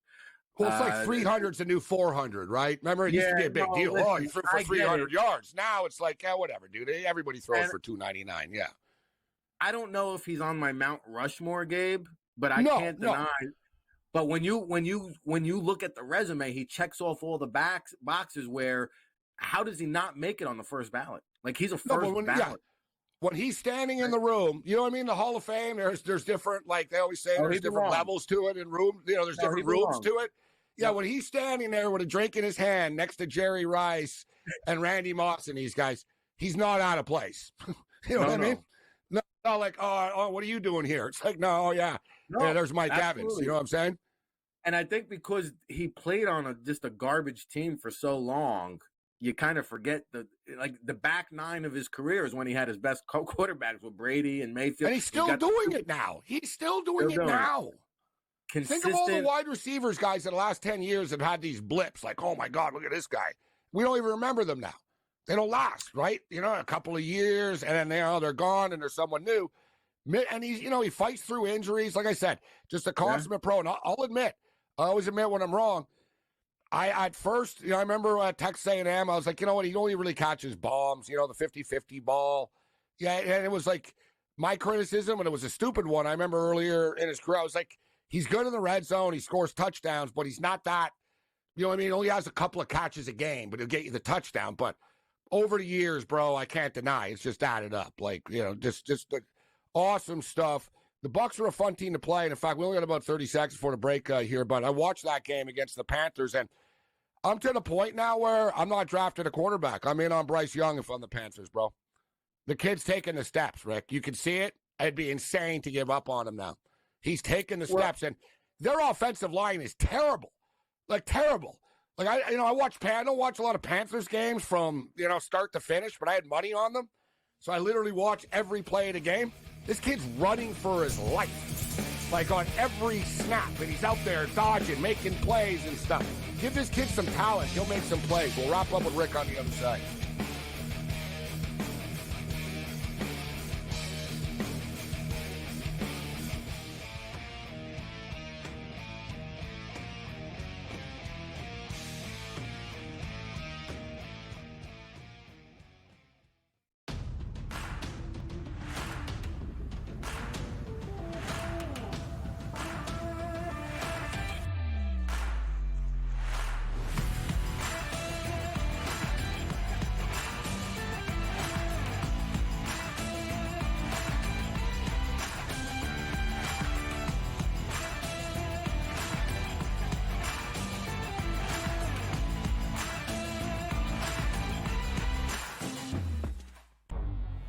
Two guys that can do it all. Too much electricity this morning. This is a good time. We're having a lot of fun. I had to do a triple take. Ka-ching! Why? Because of parity. I didn't mean to offend. Yeah, it's not going to happen. Load management is a dirty word. Let him rip. You know what? Circumstances provide the results. What? How do you do this once? Oh, Donnie, you've got such a good show there. A network that is booming. The Early Line, only on Sports Grid. The sharpest football contest show in the land, the Las Vegas Football Contest Show, focuses on Circa Sports Million, Circa Survivor, and the Westgate Super Contest, handicapping the games and releasing our contest picks every week of the season.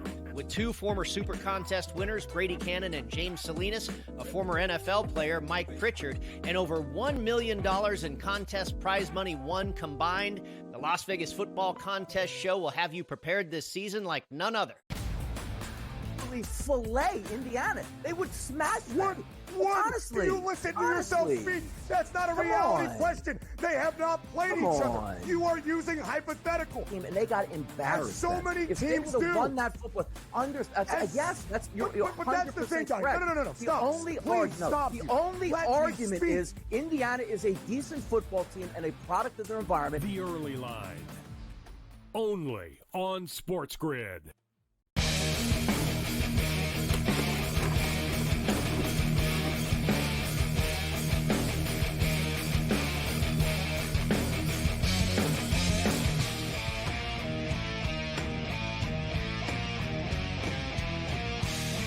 Hail to the victor, Wolverine.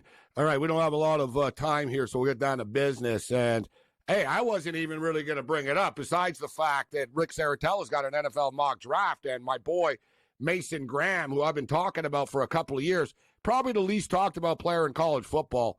This guy's a game changer, bro. Michigan don't win the championship without him. They're not who they are without him. Just a leader, character guy. He's going to be a badass in the National Football League, Rick. Mason Graham, defensive tackle, Michigan.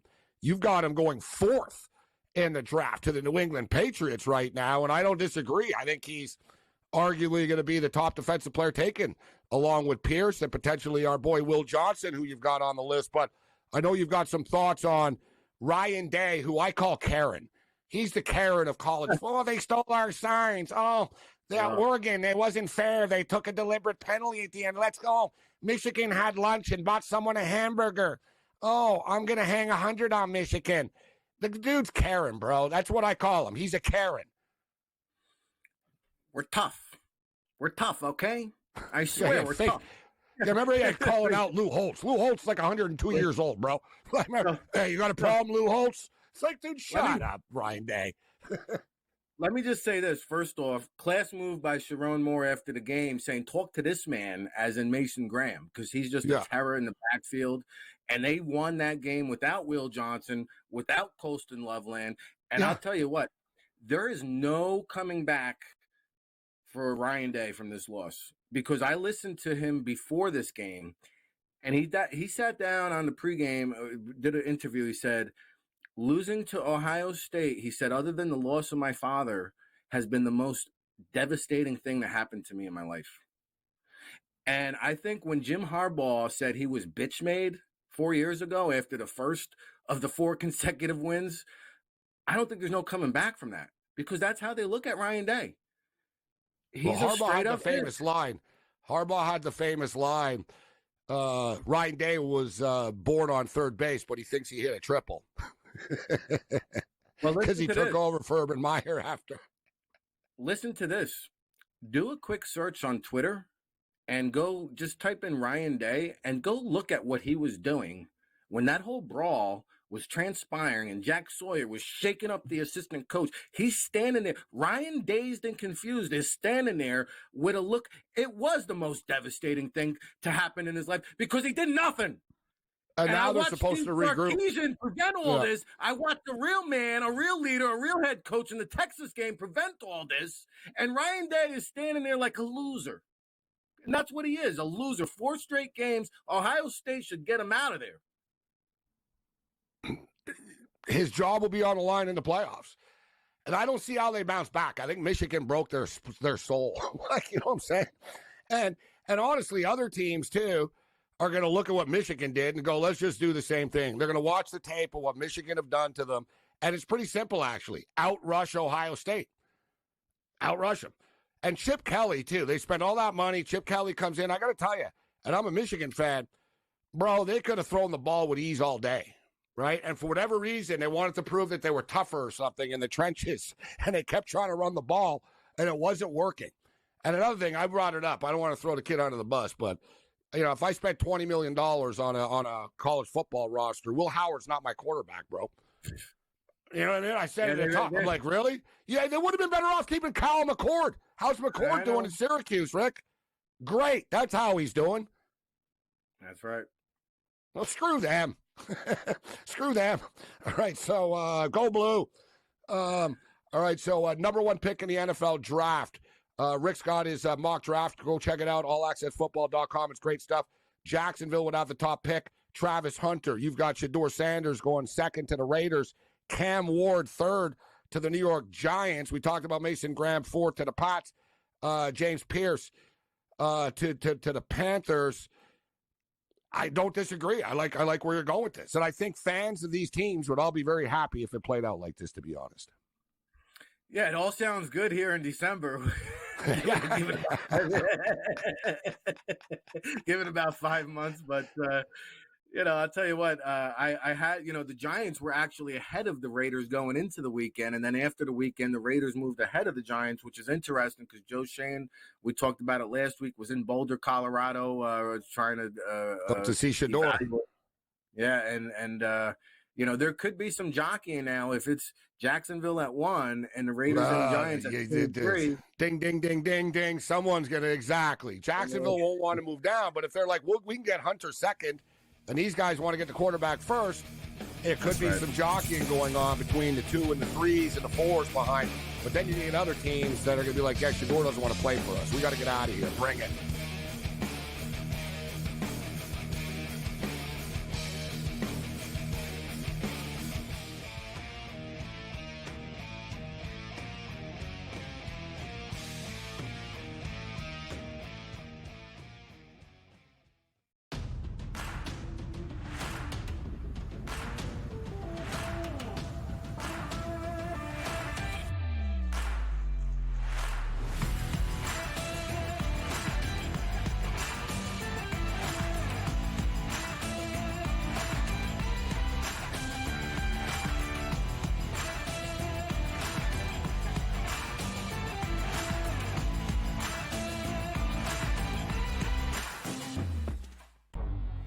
two guys that can do it all. Too much electricity this morning. This is a good time. We're having a lot of fun. I had to do a triple take. Ka-ching!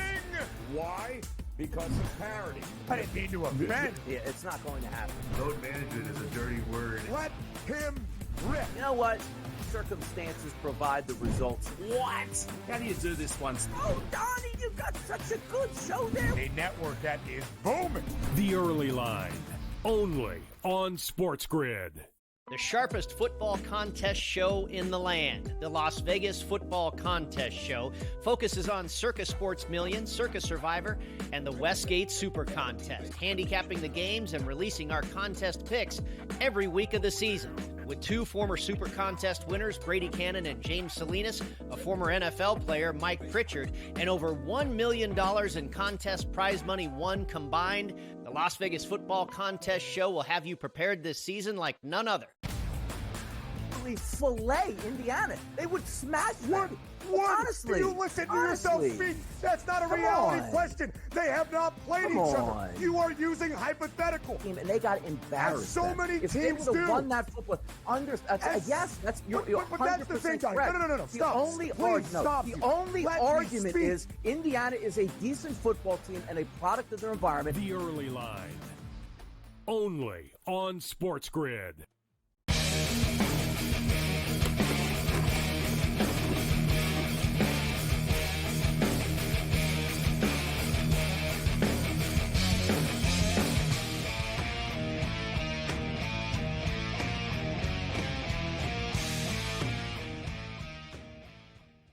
This is Sports Rage. I'm Morency. Thanks to Rick Saratella. Always great talking football with Rick. AllAccessFootball.com. NFL Draft Bible.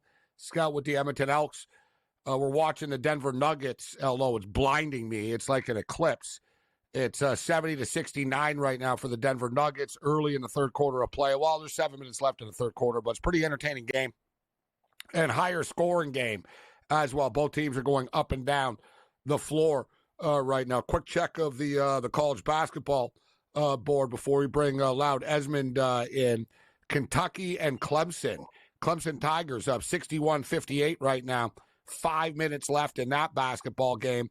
The UCLA Bruins are leading Washington. Big Ten action. Seems strange to say it, but it is Big Ten action. 29-24 right now for the UCLA Bruins over Washington. Total was 138.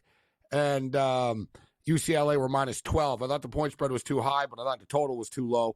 Sacramento are up 74-62 right now on the Rockets. We've been killing it. We've been real hot. You know, we've won a couple of plays tonight. We were on Michigan tonight. We've got a couple of spots. We've got the Calgary Flames in the under. And speaking of which, they're winning 1-0 right now with 5 minutes left in the game. But we've been on the wrong end of a lot of college basketball plays tonight. All right, so before we bring Loud in, just quickly with the college football. The updated college football playoff rankings. As of right now, these would be the matchups. Arizona State at Penn State. Now, we should note it'll either be Arizona State or Iowa State. They're going to get in. They're going to get into the playoff, the winner of the Big 12 Conference Championship game. But as it is now, the bracket has Arizona State at Penn State. It has Tennessee at Ohio State. Alabama is in with their 3 losses as of right now and would play against Notre Dame at South Bend. And Indiana and Georgia would play each other. Now, obviously, this could change. If Georgia wins against Texas, then they would get the bye, etc. So a lot of, certain things could change. But for the most part, this is kind of the bracket, right? It looks like Alabama's going to get in because even not much anything would change. Let's say Boise State loses hypothetically to UNLV. UNLV could get in, and it could bounce Boise State.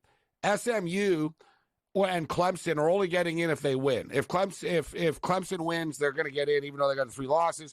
And if SMU loses, I don't think they're going to get in, SMU, and it'll open up the door for the SEC. So we're not going to panic and get all, oh my God, I can't believe this right now. Let's let the games play out. But officially, the way it stands now, Oregon 1, Texas 2, Penn State 3, Notre Dame 4.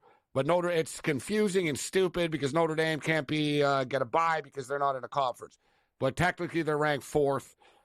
Georgia 5, Ohio State 6, Tennessee 7, SMU, Indiana, Boise State, Alabama. The Miami Hurricanes are the first team out right now. Now let's bring in Loud Esmond. Loud, no need to get too upset about this right now because it's going to play itself out, but the committee is letting it known to be pretty clear. They're going to put Alabama in it. Dude, Alabama could be 6-6, and they're going to put Alabama in this stuff. I think that's the message. As a Notre Dame fan, that is absurd. That is so ridiculous. There are 4 other more deserving teams than Alabama, and that is like the one team out of those 4 that Notre Dame might lose to. That I think they would beat everybody else. They beat BYU. They beat the Hurricanes. I can't remember the other 2 off the top of my head, but Alabama just has such massive athletes that it's difficult for a school like Notre Dame, who gets really good athletes, but, let's face it, they have certain academic standards at Notre Dame that other schools don't have. Like, you ever talk to the Notre Dame players and see their interviews after the game? They all sound like they're, going to be doctors or scientists or astronauts compared to players from other schools. So it's not fair. It's not right. Alabama does not deserve to be in the playoff. That is BS. Well, we've got a poll question up, and like I said, there's still time for everything to work itself out, but there's not that much room here, and it's going to come down to whether the committee wants to put a 3-loss Alabama team in, and we can get into the debate, actually, Loud, of people of does Alabama deserve it over South Carolina? Do they deserve it over Ole Miss? Or then you get into the Miami Hurricanes, who are a 2-loss team, right? Miami are a 2-loss team, but Miami don't really have any big-time wins, and they played in a bunch of super close games all the time. They never really blew anybody out, but they are a 10-2 football team, but it's going to be Alabama. Let's just, we know this. It's going to be Alabama, Loud. It just is. And I don't think it's right either, as you stated, like and I think Notre Dame are good. I think Notre Dame are more suited to handle these powerhouse teams than they have been under the Kelly era right now. But at the same point in time, not much of a reward, is it, bro, for the great season that Notre Dame has had? Oh, yeah, by the way, you get to host Alabama, right? And put it in, how about Oregon, guys, too? So look at Boise State. As it is now, Boise State would get a bye, and they would host the winner of Arizona State, Penn State. Meanwhile, you're the number 1 team in the country, Loud. You're the Oregon Ducks, and you'd have to play the winner of Tennessee and Ohio State. Like, this whole bracket thing is whacked, man. No, it's not right. It's going to have to be adjusted. I don't think it's right either that if you can't win a conference, you can't get a bye. Notre Dame is the 4th-ranked team in the nation. I don't care. They should be getting a bye as one of the top 4. I think it's an unfair system right now. But let me talk about last week. I'll move on from this. So Colorado State -17 and Georgia Tech +20. Obviously, I got both those right. Green Bay covering, Miami correct, and Buffalo covering versus the 49ers. Got those. And then my Bucks are going to win the NFC South. Prediction is looking pretty good with the Bucks winning, although it was a nail biter. They won late and the Falcons lost. The one I missed, Raiders Chiefs, I had the over, missed it by 6 points. But I got to tell you, I'm watching that game. The Raiders missed 3 field goals. They turned it over on downs in the red zone once. The Chiefs stalled in the red zone multiple times. And then you had that crazy ending. So, that one just makes me insane. So I'm going to give myself 3 wins and 1 loss last week on the show. The game I'm most looking forward to this weekend, honestly, is Tulane at Army. This is going to be epic. West Point at night on a Friday night, a home championship game for Army. It's going to be frigid. The stands are going to be full of screaming cadets.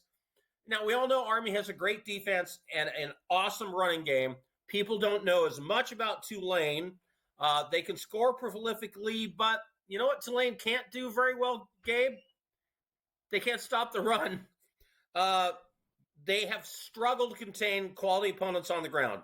Kansas State, Louisiana, Memphis, and Oklahoma all ran over 200 yards and 2 rushing scores per game against Tulane. So I think they're going to have real trouble with this Army offense. By the way, the bets are going more Tulane's way than Army at about 60% on Tulane. I'm perfectly comfortable. Here's how I'm going to play it. Army plus the 6 points, 75% of my stack in this game, and 25% for Army to win outright. It is attractive for all the points you talked about. You know, this is one of the biggest games in Army history. Obviously, the Army-Navy game is massive, but, you know, Army playing for a conference championship is almost unthought of, right? I mean, the job that Monken's done there is unbelievable. And you got Tulane coming off the loss last week. You know, they'll get up for this, but not as much as if it was at home for them. You know, Tulane was flirting with the playoffs. If you're Army, you never thought you were going to the playoffs ever. So this is unbelievable. You get a chance to win a conference championship at home, as you stated, getting to 6. I'm down with where you're going. My only concern is, and devil's advocate is, Tulane did handle Navy easily, but Army aren't Navy.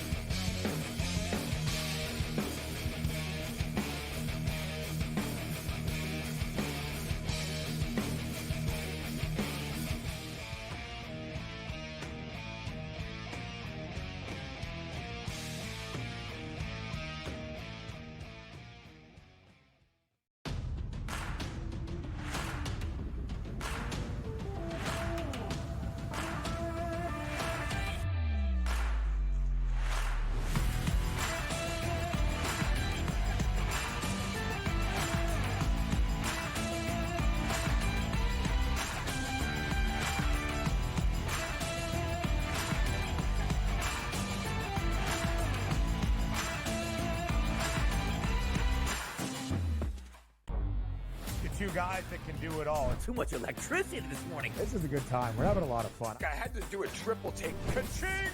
Why? Because of parity. I didn't mean to offend. Yeah, it's not going to happen. Load management is a dirty word. Let him rip. You know what? Circumstances provide the results. What? How do you do this one? Oh, Donnie, you've got such a good show there. A network that is booming. The Early Line, only on Sports Grid.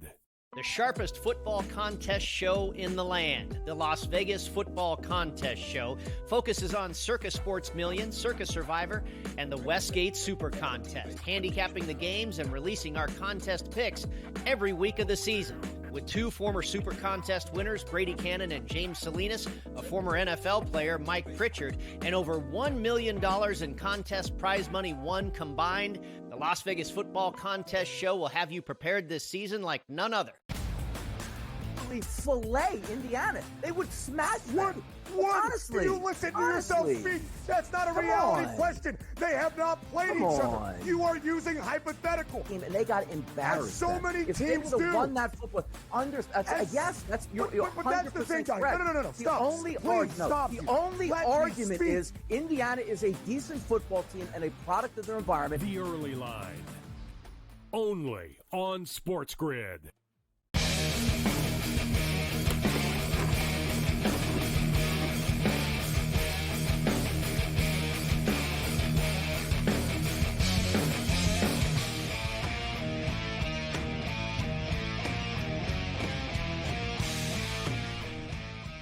Let's do this thing. We're talking college football with Loud Esmond, but Loud's actually got some NHL action going on right now. The Vegas Golden Knights coming off a 6-0 loss to Utah. NHL teams, especially proud NHL teams like the Vegas Golden Knights, generally do bounce back after being humiliated. And so far, so good. 1-0 for the Vegas Golden Knights after 2 periods of play. The Calgary Flames, we were on the Flames to win the game, and we were on the under 6.5. Flames just won 3-0. So a broken clock is right twice a day. We needed a couple of wins. It hasn't been the best night tonight, but we'll look to end strong and try to keep this thing going. Denver are up 78-73 right now in the NBA against the Warriors. Pretty entertaining game, actually. 3 minutes left in the third quarter of play. Quick check with college basketball right now. Clemson up 66-62 on Kentucky with a minute left. So Kentucky are in trouble right now. Clemson up a 4 spot with a $1:06 left in that game. And we're at the half. UCLA are up by 5 on Washington, 29-24. So I was saying it still feels strange. I mean, I know we just did a football season, but Washington, UCLA, Big Ten basketball from Los Angeles tonight, from Pauley Pavilion, just sounds strange to say. But we do have the Big Ten Conference Championship game on Saturday night in Indianapolis. And one theme, Loud, if you notice with college football, all these newcomer teams in the conferences, and some of which people questioned, like, you know, you want something to know something funny, guys. FSU sued the ACC to get out, all right? Right? And they're under contract to like 2038 or whatever, and there's this massive buyout clause, so they're trying to find loopholes to get out. So they sued the ACC to get out because they didn't get into the playoffs and blah, blah, blah. So, like, Florida State were acting all big, like they're bigger than everyone in the ACC, and they actually claimed in their lawsuit by welcoming them lower tier schools like SMU will only hurt the ACC's power rankings and not help. Now SMU potentially to go to the playoffs, and FSU are just a clown show right now. But look at Arizona State, guys. Arizona State were like, you know, Arizona State roll into the Big 12, and now they're in the conference championship game. The Oregon Ducks roll out from the Pac-12 into the Big 10, number one team in the country in the conference championship game. Texas Longhorns roll out from the Big 12 into the SEC in a conference championship game. So a lot of these newcomers have done very well. So as far as Saturday night is concerned, I've already played the Ducks. I was shocked when I saw the two numbers that sort of jumped off the screen at me was the Boise State number at 3.5, considering the game is in Boise, and then the Ducks, considering just how much better the Ducks are than Penn State, in my opinion at least. But the market really hasn't moved all much on this, and the odds makers know what they're doing. I'm seeing a 3.5 right now, total 49.5, Penn State versus the Ducks on Saturday night in Indianapolis. I looked at all the numbers on this, Gabe. Penn State struggles against good competition. They beat up a bunch of bad teams this year. Barely survived Minnesota, 26-25 a couple weeks ago. Barely survived USC, 33-30. You just saw what Notre Dame did to USC. Lost to Ohio State, 20-17. On the other hand, Oregon, with the exception of the Ohio State game and a bizarre game against Wisconsin when they were looking ahead, they've beaten everybody they've played by 15 to 20 points. Penn State plays much better at home than on the road. To Oregon, it doesn't matter, which is weird because all the other teams from the West Coast that are now playing in East Coast and Midwest conferences have really struggled, but not the Ducks. I also believe that it's true that Oregon has more team speed, more overall athletic talent than Penn State. But what worries me is 95% of the money, according to the spread.com, is on the Ducks minus the points, and the line hasn't budged. If it gets closer to 75%, I'm going to take the Ducks. Otherwise, I'm staying away.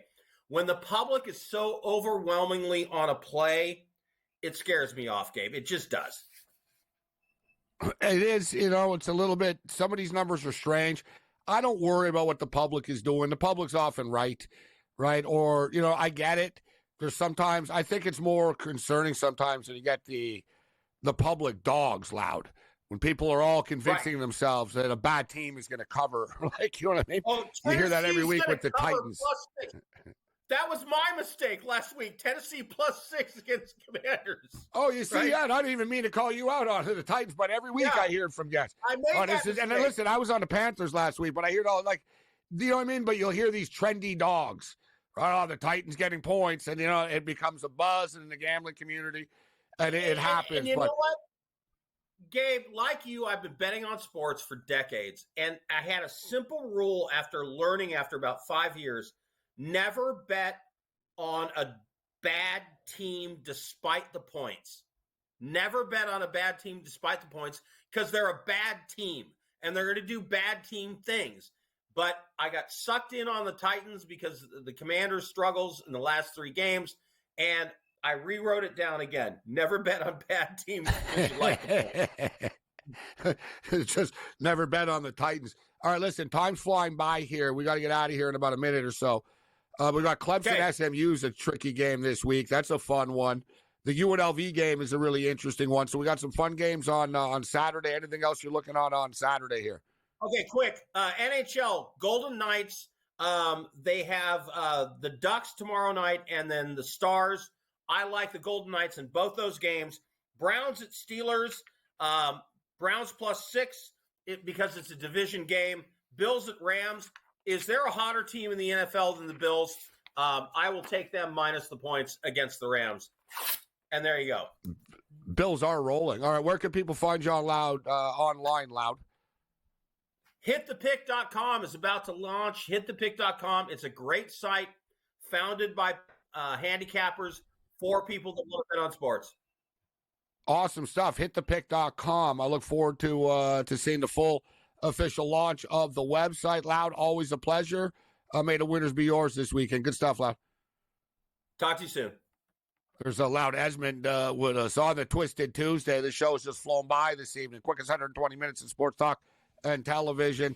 Radio, 83-81 right now for the Denver Nuggets. Really close game. I'm blinded by the light.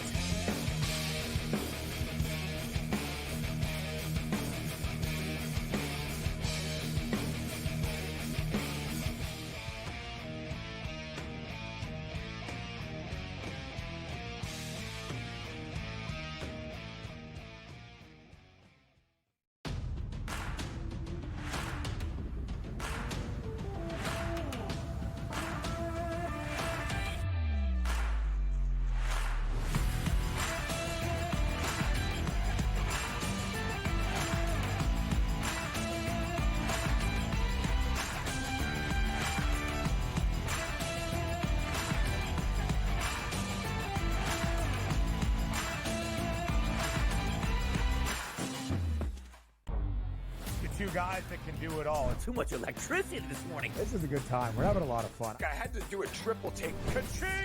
Why?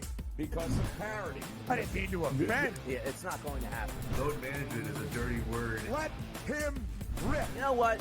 Circumstances provide the results. What? How do you do this once? Oh, Donnie, you got such a good show there. A network that is booming. The Early Line, only on Sports Grid. The sharpest football contest show in the land, the Las Vegas Football Contest Show, focuses on Circa Sports Million, Circa Survivor, and the Westgate Super Contest, handicapping the games and releasing our contest picks every week of the season. With two former Super Contest winners, Brady Cannon and James Salinas, a former NFL player, Mike Pritchard, and over $1 million in contest prize money won combined, the Las Vegas Football Contest Show will have you prepared this season like none other. Fillet Indiana. They would smash them. Honestly. Do you listen to yourself speak? That's not a reality question. They have not played each other. You are using hypothetical. And they got embarrassed. As so many if teams they do. Won that football. Yes, that's you're but that's the thing, guys. correct. No. The Stop. only argument is Indiana is a decent football team and a product of their environment. The Early Line, only on Sports Grid.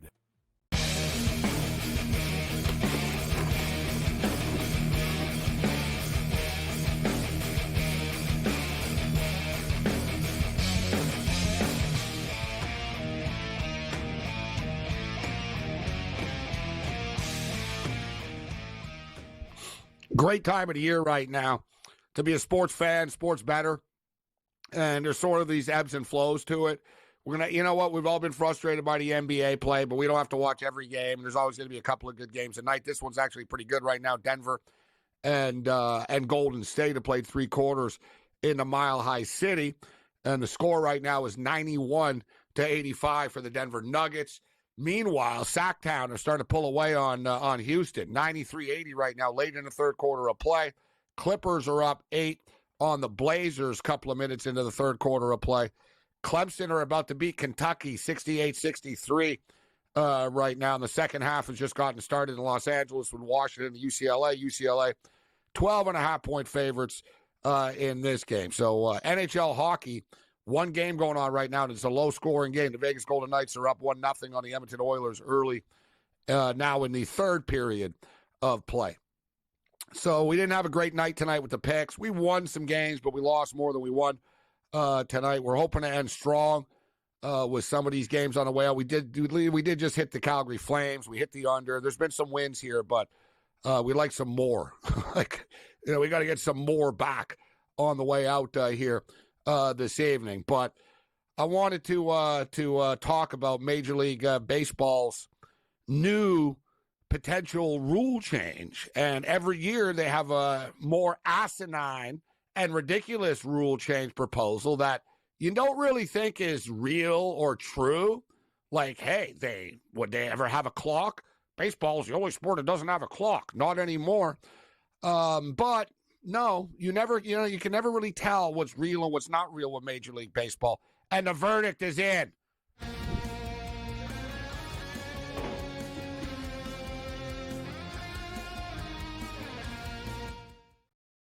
And the verdict is guilty as charged. Guilty for being incompetent. Guilty for crimes against the sport of baseball. And people will call out Rob Manfred for this stuff, but it's not really Rob Manfred. All commissioners are just puppets. Commissioners used to be commissioners and kind of dictate to the owners and have a say in things. Commissioners now work for the owners. Commissioners are basically just puppets of the owners. And it's hard to believe, and if you're unaware of this, I mean, baseball has added so many ridiculously stupid rule changes to the sport over the last couple of years. Like imagine 20 years ago. Put it this way. I'm old enough to remember when people wanted to punch Bud Selig, the commissioner, in the face because there was a tie in the All-Star game once. That was like the biggest thing. Oh, my God, the All-Star game is tied. They didn't play on in the All-Star game once, right? And then it came up, let's make it for the World Series.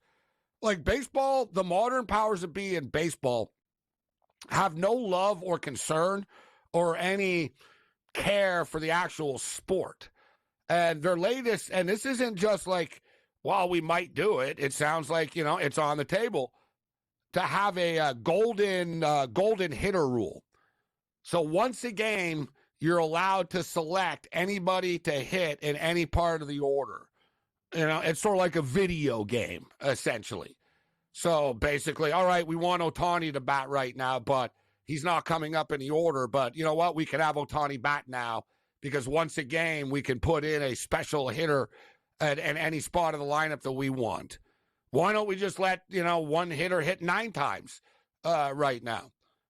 I mean, at what point do we get to a point in which, it's not baseball anymore? And I don't blame Rob Manfred. I've told you guys this before. I blame Theo Epstein. He's the one that comes up with these stupid rules, right? With the pitch clock and, you can't block this and you can't throw to first base. And, everything they do, it doesn't help. It doesn't make the game better, right? And we always talk about this. Like every sport always makes things easier. Let's let more teams into the playoffs. Let's create a play-in this to a play-in for that.